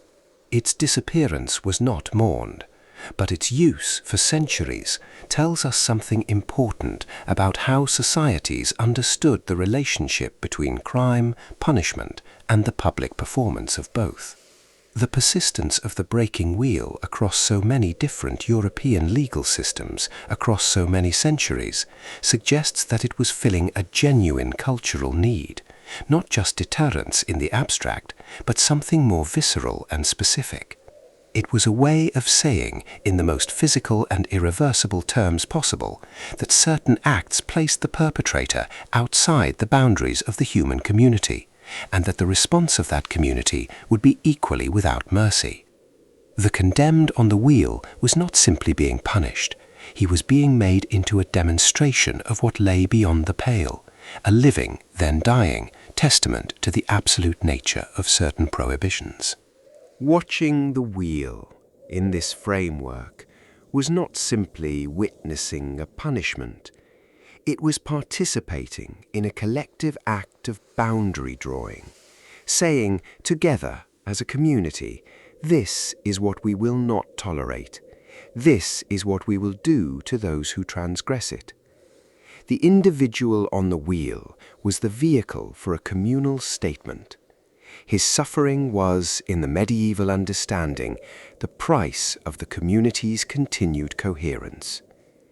That understanding and that willingness to make certain individuals bear the full weight of communal anxiety and communal rage is something that the humanitarian reforms of later centuries correctly identified as dangerous. It was too easy to find enemies of the community. It was too easy to load onto a single condemned person all the fears and tensions that a community carried. The wheel was not a neutral instrument. It was one through which the worst impulses of collective justice could be satisfied while remaining technically within the rule of law. Its abolition was right, and understanding what it was and why it persisted so long is a necessary part of understanding the history of justice in Europe, not just as a catalogue of past cruelties, but as a record of the long and difficult work of building a legal culture that could distinguish between legitimate punishment and licensed brutality. That work is not finished. It was not finished when the last wheel was burned. It is not finished now. But looking back at where it began, in the squares and marketplaces of medieval Europe, in the slow management of suffering that the wheel represented, gives the work a particular gravity. We came from there. We are still walking away from it. The Blood Eagle, Viking Age Shadows. Before we move further into the heart of the medieval period, we should pause at its edges where the European world frayed into the Norse. The Viking Age, roughly 793 to 1066, bracketed by the raid on Lindisfarne at one end and the Battle of Hastings at the other, overlaps with and flows into the medieval centuries that are the main subject of this account, and it produced, in the sagas and chronicles that described it, accounts of a form of execution so extreme that historians have argued for generations about whether it was real or mythological. That execution is the Bloden, the Blood Eagle. The Blood Eagle, as described in Old Norse sagas, was a ritual killing performed on enemies of particular significance: kings, chieftains, men whose deaths were to be understood as sacrifices to the god Odin. The procedure, as the sagas describe it, involved the condemned being held face down, their back cut open along the spine, their ribs broken outward from the spine, like the opening of wings, and their lungs pulled through the openings and spread, still breathing, across the back, creating the visual impression of an eagle with spread wings. It was, the sagas suggest, sometimes accompanied by the salting of the wounds. The cases mentioned in the sagas include the death of King Ella of Northumbria at the hands of the sons of Ragnar Lothbrok, allegedly in revenge for Ella having killed Ragnar by throwing him into a pit of snakes. The Blood Eagle is also attributed to the Norse leader Halfdan in other accounts, and is mentioned in several later Icelandic sagas as a recognized named form of killing. The historical debate about the Blood Eagle is genuine and unresolved. Scholars of Old Norse culture have argued on both sides. Those who doubt its literal practice point to the physiological improbability. A person whose spine has been cut through and whose ribs have been fractured outward would not survive the procedure in any conscious state, making the elaborate ritual description implausible if the lungs were truly being spread while the victim breathed. They argue that the saga descriptions may be literary elaboration of a real killing, perhaps a simple execution, perhaps a battlefield death, that has been given ritual weight and mythological framing in the later telling. Those who consider it plausible point to the Norse world's documented willingness to combine violence with ritual significance, particularly in contexts of sacrifice to Odin, and to the fact that multiple separate sources describe something recognizable as the same practice, which suggests at minimum a shared cultural concept, even if the literal execution of the procedure was less elaborate than the sagas portray. What is beyond dispute is the cultural meaning. Whether or not the Blood Eagle was performed exactly as described, it existed in the Norse imagination as a form of ultimate revenge killing, a death that was simultaneously a sacrifice and a statement, the ultimate humiliation of a powerful enemy, his body transformed in death into an offering to the war god, his suffering made mythological. The fact that it was attributed to acts of vengeance, particularly vengeance for the killing of a father, gives it a place in the Norse moral landscape that pure cruelty would not have occupied. It was not simply brutality, it was justice of a particular and terrible kind. The Viking Age executions that are historically documented include a range of methods. Hanging was Odin's domain, and condemned men hanged from trees were understood as sacrifices to him. Drowning in bogs left bodies that archaeology has now recovered, and which tell their own stories of death, some violent, some apparently peaceful. Beheading was documented in battle and in judicial contexts. The Blood Eagle, whatever its precise historical reality, represents the extreme edge of a culture that understood certain killings as requiring not just death, but transformation, the making of the enemy's body into something beyond itself. As the Viking Age gave way to the Christianized medieval period across Scandinavia, these ritual killing practices faded, replaced, slowly and incompletely, by the Christian framework of execution as legal punishment and spiritual statement that shaped the rest of this account. But the shadow of those older traditions can be felt in the seriousness with which medieval Norse-influenced law treated the killing of certain categories of criminal or enemy, and in the persistence of the saga literature that preserved these accounts for the centuries that followed. The Eddas and the Sagas, those great repositories of Norse mythological and historical narrative, preserved the blood eagle because it belonged to a cultural understanding of death and honor and revenge that the Norse-descended peoples of the medieval period still found meaningful even after their conversion to Christianity.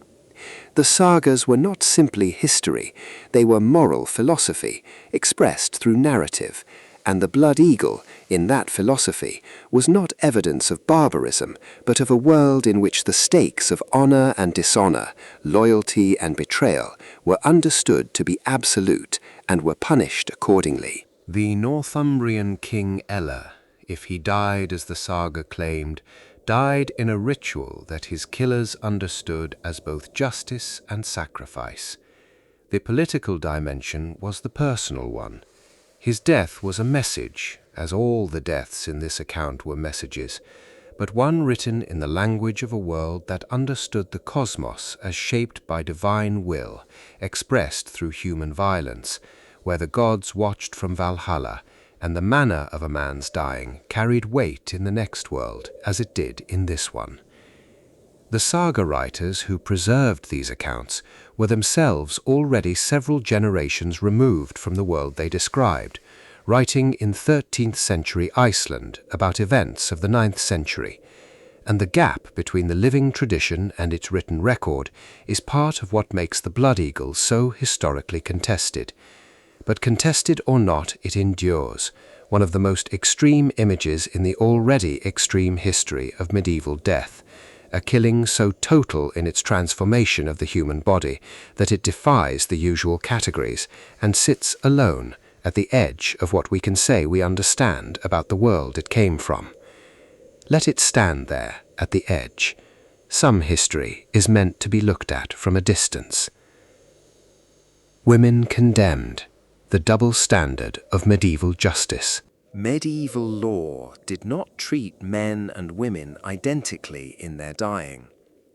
The differences were not always in the direction of mercy, despite the theoretical protections that chivalric culture claimed to extend to women. In practice, the legal system of medieval Europe had developed a set of rules about how women were to be executed that reflected less about care for female lives and more about the specific anxieties of a patriarchal society regarding women's bodies, women's sexuality, and women's spiritual status. The most significant general principle was that women convicted of certain crimes, particularly those involving sexual transgression, infanticide, and specific forms of treason, were frequently sentenced not to hanging or beheading, but to drowning. This was true across much of Northern Europe. In England, women convicted of petty treason, which included the killing of a husband, the killing of a master, were burned alive, not hung, drawn and quartered as men were. In France and Germany, drowning was common for women convicted of infanticide and what were called crimes against morality. The reasoning behind these distinctions was theological as much as practical. Public hanging exposed the condemned's body to the crowd in ways that were considered undignified for women, not for the condemned woman's sake, but for the sensibilities of the watching men.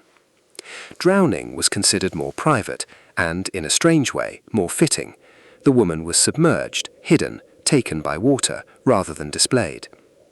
Burning, in the case of women convicted of sexual or domestic crimes, carried the additional weight of purification, fire as the cleanser of corruption, as we have seen in the cases of heresy. The most famous female execution of the medieval period, Joan of Arc's burning, fits awkwardly into these categories precisely because the charges against her were framed in terms of heresy and spiritual crime, the domain of burning, rather than the specifically gendered crimes that typically brought women to fire or water. Her trial was designed to destroy her as a spiritual authority, and so the punishment appropriate to a spiritual corruption was applied to her, regardless of her sex. But there are countless other women whose deaths were less noticed, and whose cases illuminate the ordinary machinery of medieval justice more clearly. The records of medieval English courts include numerous women convicted of infanticide, typically poor, unmarried women who had killed newborn children they could not support, and sentenced to drowning. These cases rarely have names that history preserved. They are entries in court rolls, described in legal language that does not stop to mourn them. The case of Margaret Davy, the maidservant boiled alive under Henry VIII's Poison Act in 1542, is one of the rare cases where a woman's execution received enough specific documentation to be remembered. Her crime, poisoning an employer, fell within the provisions of the 1531 Act, which applied regardless of sex, and the sentence was carried out accordingly. Contemporary accounts do not suggest that anyone in authority found it particularly remarkable that a woman was being boiled alive. The law was the law. Witchcraft executions, which would accelerate dramatically in the early modern period after the medieval centuries we are principally concerned with here, had their beginnings in the late medieval period. Women accused of witchcraft were burned or hanged, depending on jurisdiction. In England, hanging was standard. In Scotland and on the continent, burning was more common, following the logic that witchcraft was a form of heresy, and heresy burned. The vast majority of those executed for witchcraft in the period from roughly 1300 onward were women, though men were certainly also accused and killed. The gendering of witchcraft accusation reflects deep anxieties about female power, specifically about the possibility that women might exercise supernatural influence outside the authorized channels of the church and the household. The figure of the executed woman in medieval history is also always a figure surrounded by the silence of those who recorded the history. Male scribes, male chroniclers, male legal clerks wrote the records. The condemned women are present in those records as defendants, as categories of crime, as sentences carried out. They are rarely present as people, as the daughters, mothers, neighbors, workers that they also were. Recovering their humanity from the legal language that reduced them to crimes is one of the ongoing projects of medieval historical scholarship, and it is work that matters, even if, especially if, it can never be fully completed. There is another dimension to the female experience of medieval execution that the records occasionally illuminate, and it is the dimension of witness rather than condemned. Women were present in the crowds at executions. They watched, they remembered, they told the stories afterward in the household spaces that were their domain, in the conversations that the chronicles rarely recorded, but that shaped how communities processed what they had seen. Women's experience of the scaffold was not only as the condemned, but as the witness, the mourner, the keeper of memory, in the unofficial channels through which most medieval history actually traveled. The woman who stood in the crowd at Joan of Arc's burning, French perhaps, or Burgundian, or Norman, and who carried the image of that burning home with her and told it to her daughters and her neighbours, is as much a part of that story as the ecclesiastical judges and the English soldiers. She has no name in the record, she left no diary, but her presence was real, and the stories she and others like her told were part of what kept Joan's memory alive in the decades between the execution and the rehabilitation trial. The official history is written by those with power and literacy. The unofficial history is carried by everyone else, and it is often both more accurate and more human. The women who were condemned in the medieval courts, the infanticide cases, the witchcraft accusations, the women burned or drowned for crimes that reflected more about patriarchal anxiety than genuine wrongdoing, deserve to be remembered not as categories of criminal, but as people who existed in a system they did not design and could not escape. They were mothers and daughters and workers and neighbors. They were caught by law in moments of desperation or accused by neighbors in moments of community conflict. They died in the ways the law prescribed, which were different from the ways men died for similar crimes, because their bodies were understood differently, their moral status evaluated differently, their danger to the community assessed through a different and consistently harsher lens. That lens is part of the history. It cannot be polished away.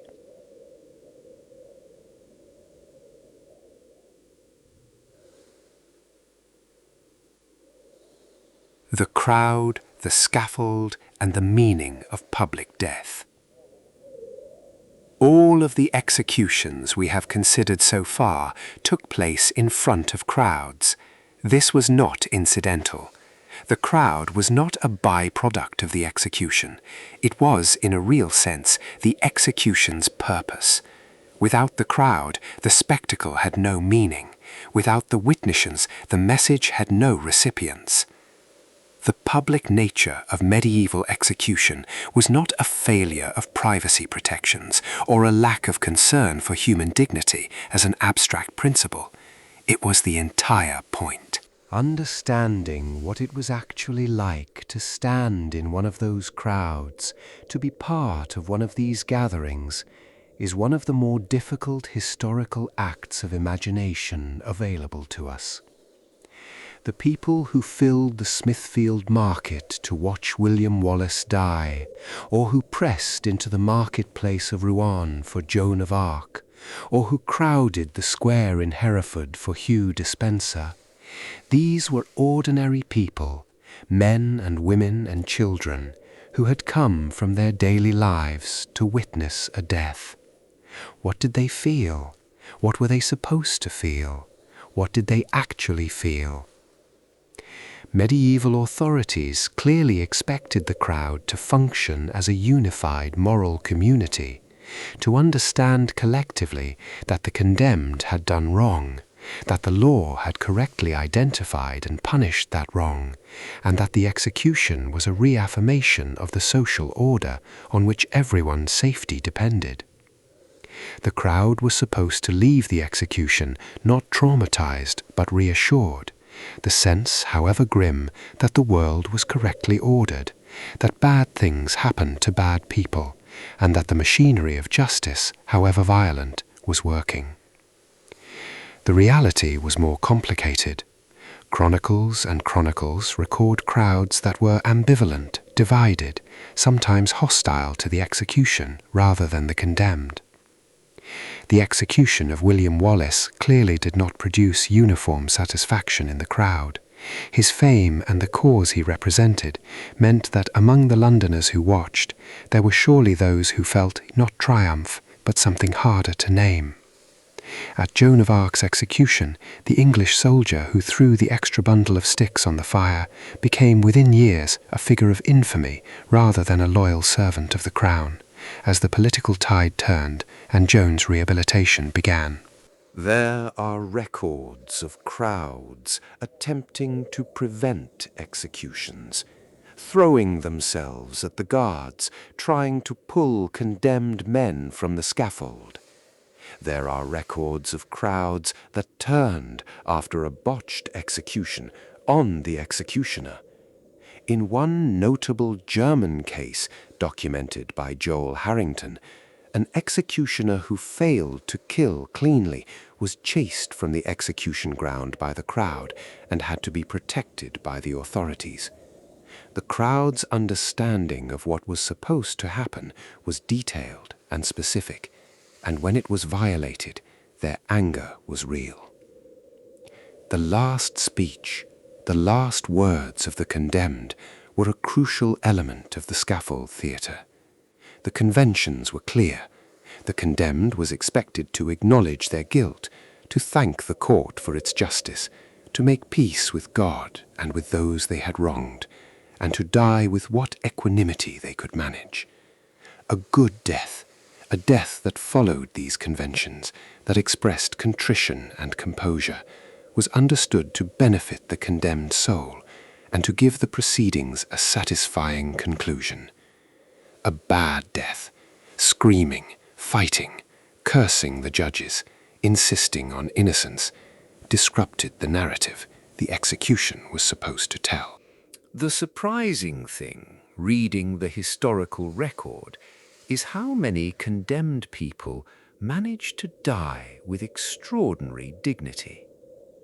Hugh Despenser, who had been a figure of fear and corruption, died apparently in something like silence. Jacques de Molay, burning in the Seine, called his accusers to judgment with a calm that struck witnesses deeply. Joan of Arc prayed steadily through the flames. These composures were not accidental. Medieval Christians had a developed theology of how to die well, ars moriendi, the art of dying, and even those condemned for the most serious crimes were prepared by priests in the days before their executions for exactly this moment. The scaffold was, in a theological sense, the final opportunity to make right what had been wrong, to die in a state of grace and contrition that might, however unlikely the circumstances, be acceptable to God. Sometimes, in the midst of all this, something genuinely unexpected happened. An execution was botched, and the condemned survived. And medieval law, as the historian Hannah Skoda has noted, was often surprisingly reluctant to simply try again. A rope broke, and the hanged man fell alive to the ground. A blow from an inexperienced headsman failed to kill. In some of these cases, the surviving condemned was allowed to live on the theological principle that God's intervention in preventing the death was a sign that the condemned had been granted divine mercy.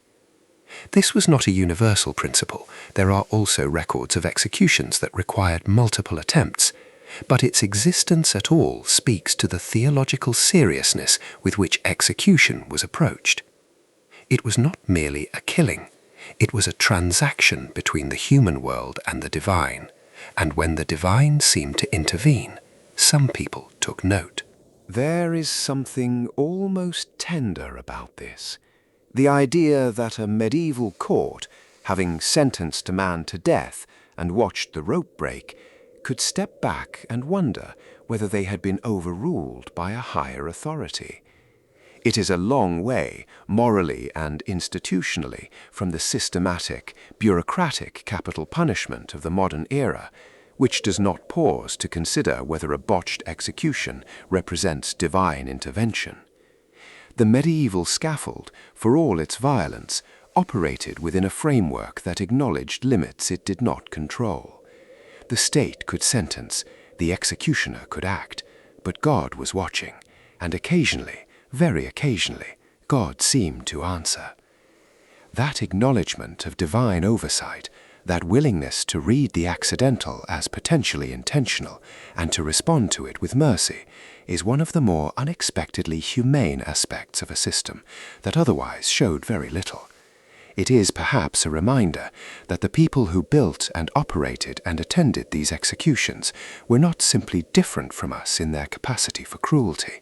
They were also different in their understanding of the universe, a universe in which every event, including the breaking of a rope and the falling of a condemned man to the ground, was potentially meaningful, was potentially a message from the divine, was potentially something that required a human response other than simply trying again. Whether that universe was real and whether those messages were genuine is not something history can adjudicate. But the willingness to live as if it were real, to organize a society's most extreme acts of violence within the framework of that belief, that is something worth noting and sitting with in the quiet before sleep. The legacy, when Europe began to question the scaffold. The executions described in this account span roughly 5 centuries, from the high medieval period to the early modern world. And across those 5 centuries, the fundamental logic of public execution remained surprisingly stable. It was a performance of authority, a message written in death, a transaction between law and God and community. And yet, by the time we reach the late 17th and 18th centuries, something in that logic had begun to crack. The crack began with questions. Why must punishment be this cruel? What exactly was being achieved by prolonging a condemned person's suffering in public? Was the evidence for the deterrent effect, the idea that witnessing executions made people less likely to commit crimes, actually supported by anything observable? These questions were asked first by scattered critics, and then increasingly loudly by the Enlightenment thinkers who were systematically re-examining the foundations of European law and society. Cesare Beccaria, the Milanese jurist who published On Crimes and Punishments in 1764, articulated what many had been thinking, that the severity of punishment was less important as a deterrent than the certainty of punishment, and the torturous and elaborate methods of killing served primarily to brutalize those who witnessed them rather than to reduce crime. His work was read and discussed across Europe. Voltaire wrote in support of it. The young legal reformers of the late 18th century, Jeremy Bentham in England, the reformers of the French Revolutionary period, built on it. The practical changes came slowly. France abolished the breaking wheel in 1788 and replaced all forms of capital punishment with the guillotine in 1792, a reform whose irony lay in the fact that the revolution that introduced the humane, egalitarian guillotine then used it at such an industrial rate that the execution machinery, however modernized, was simply operating at a different scale of terror. England moved executions inside prison walls in 1868, ending the great public spectacle that had defined capital punishment since the medieval period. Hanging was the method retained, the rope had survived all the reforms, but it was now performed in private, witnessed only by officials, and the crowd was gone. And with the crowd gone, something fundamental about the nature of execution had changed. The public death was the medieval execution. Without the audience, without the stage, without the priest and the executioner and the last words and the gathered community, what remained was just a killing, administratively managed, professionally performed, and deliberately invisible. Whether this was more or less humane than what had preceded it is a question that different people in different times have answered differently. What is certain is that the medieval execution, in all its terrible visibility, did something that the modern private execution does not.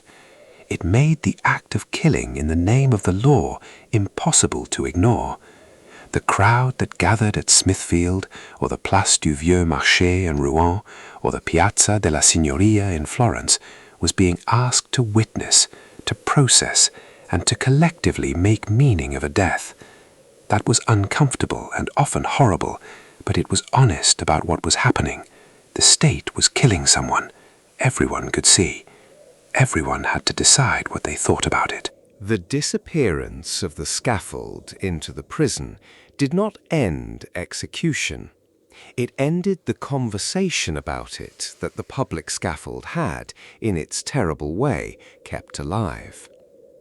And so we are left with the question that the history of medieval execution asks us, quietly and without urgency, across the centuries. What does it mean for a society to kill in public? What does it mean for the state to make its most irreversible act a community event, to invite witnesses, to require an audience?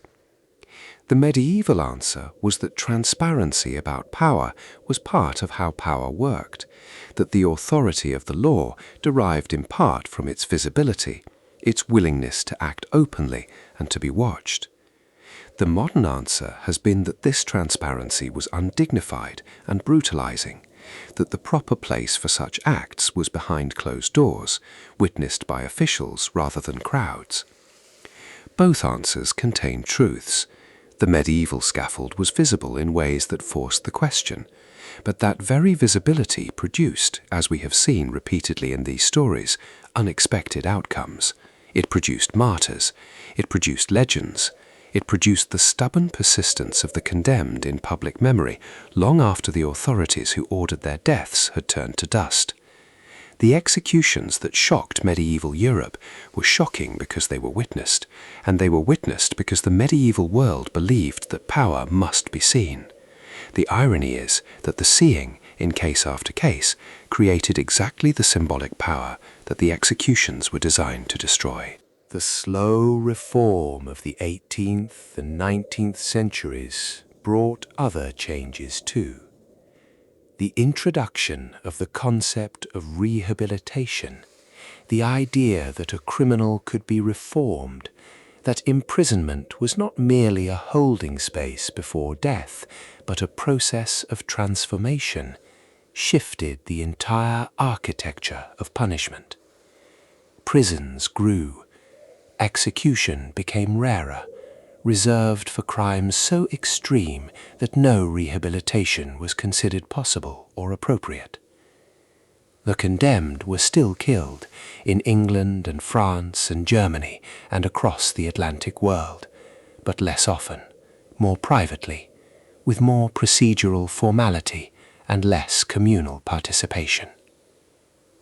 The guillotine, introduced in France in 1792 as an egalitarian and humane instrument, every condemned person, regardless of social class, would die in the same way, quickly and cleanly, achieved its egalitarianism, and then was swiftly turned into a mass production instrument of political terror during the years of the Jacobin Republic. The Terror of 1793 to 1794 executed more people in the space of months by the clean and mechanical fall of the guillotine blade than most medieval regimes executed in decades. The reformed instrument, the humanized punishment, the rationalized execution, all of these things coexisted with the same political impulse that had driven the medieval scaffold, the desire to use killing as a statement of power, and the willingness to kill as many people as the statement required. This is the shadow that falls across the history of execution reform. The recognition that making killing more efficient and less theatrical does not necessarily make it more just. It simply changes its aesthetic. The blood and the scaffold and the crowd and the last words and the priest were replaced by the medical officer and the lethal injection and the private viewing room, and the underlying question whether any state has the right to kill its own citizens and under what circumstances remained as unresolved as it had ever been. The medieval world did not ask that question with any systematic seriousness. It operated within a framework, Christian, hierarchical, deeply convinced of the reality of divine justice and the necessity of human authority, that gave execution its meaning and its legitimacy. when that framework began to crack in the Reformation and then the Enlightenment and then the revolutions of the 18th century, the scaffold cracked with it.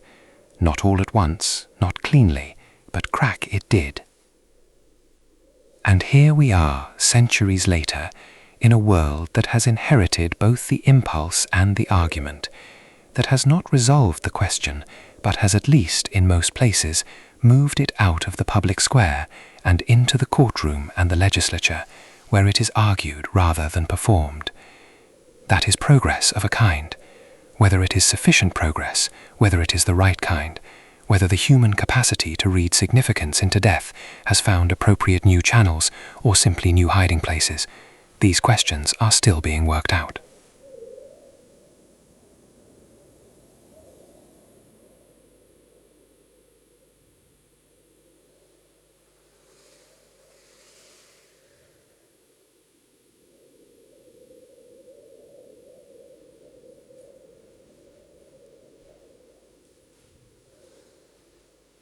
The medieval scaffold is gone, but what it represents, the power of one group of humans over another, the desire to make that power visible, the complicated relationship between justice and spectacle, those things have not gone anywhere at all. And so we have travelled through centuries of stone and fire, of rope and wheel, of scaffold and marketplace and mountainside fortress. We have met the executioner and the condemned, the crowd and the priest, the kings who ordered and the people who watched.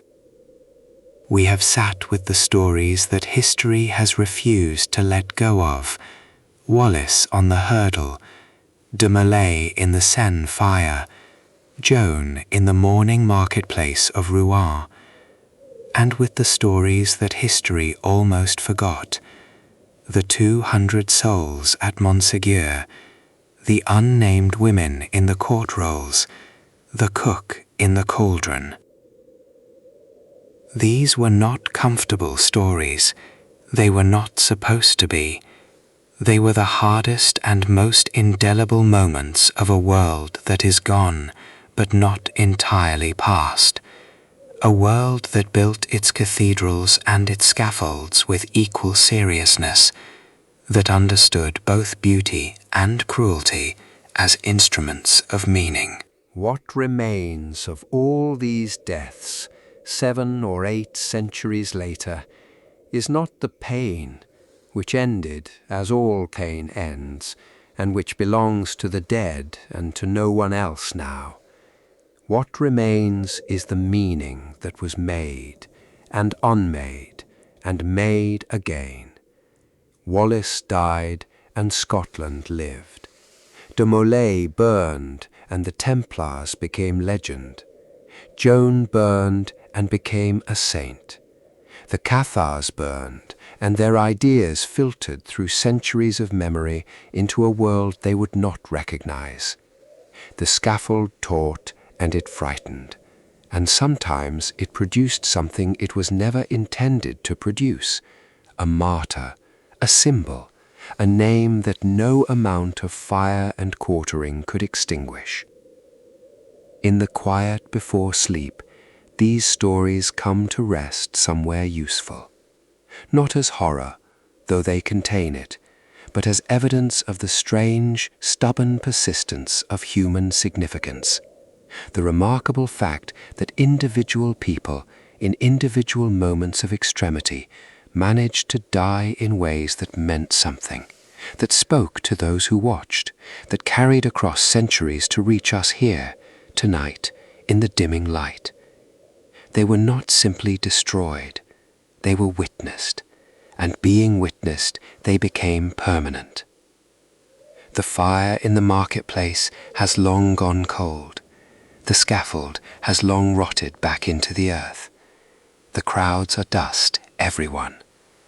But the stories remain, patient and slow, and full of the kind of detail that works its way into dreams. the smell of wood smoke, the weight of stone, the sound of a name being called out in a voice steadier than anyone expected. Think of the places we have been tonight. Smithfield, in the warm August of 1305, where a Scottish warrior was unmade piece by piece and became permanent.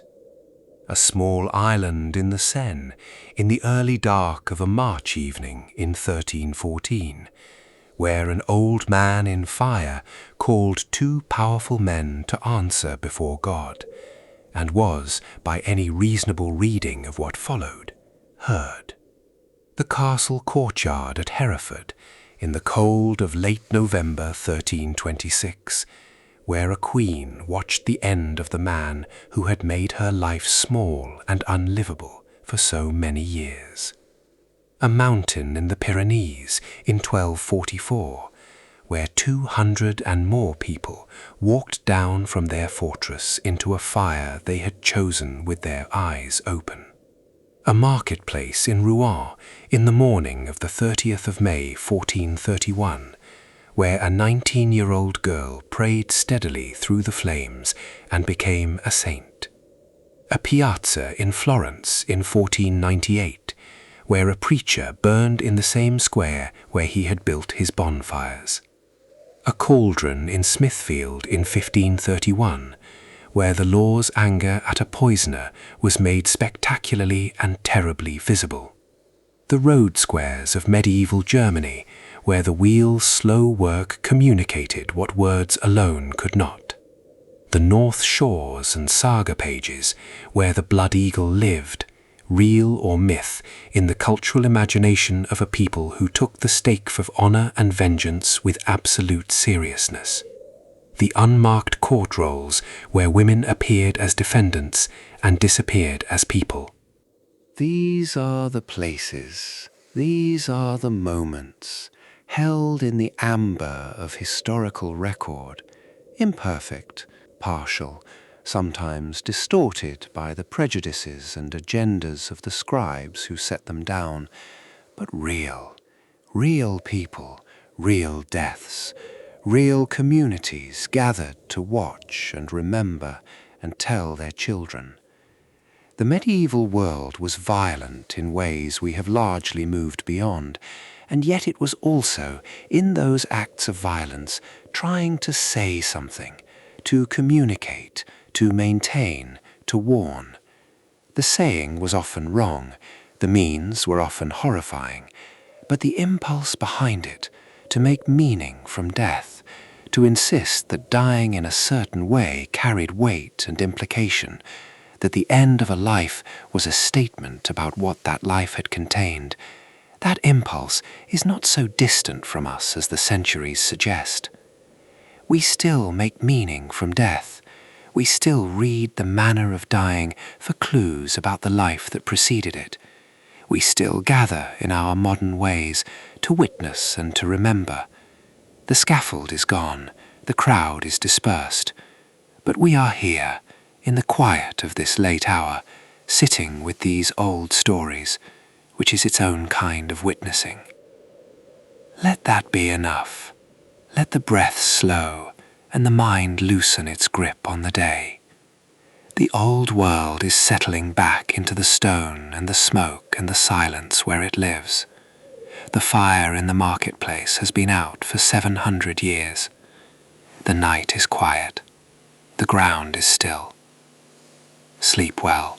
If these slow journeys through the quieter, older corners of history are the kind of thing that helps your mind rest, please consider hitting like and subscribing to Heyo, Boring History for Sleep.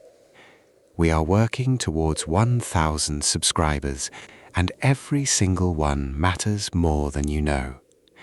Leave a comment if you'd like. Tell me where in the world you are, what the hour is, what the light is doing outside your window. Every message is read, and everyone is appreciated. Until next time, good night.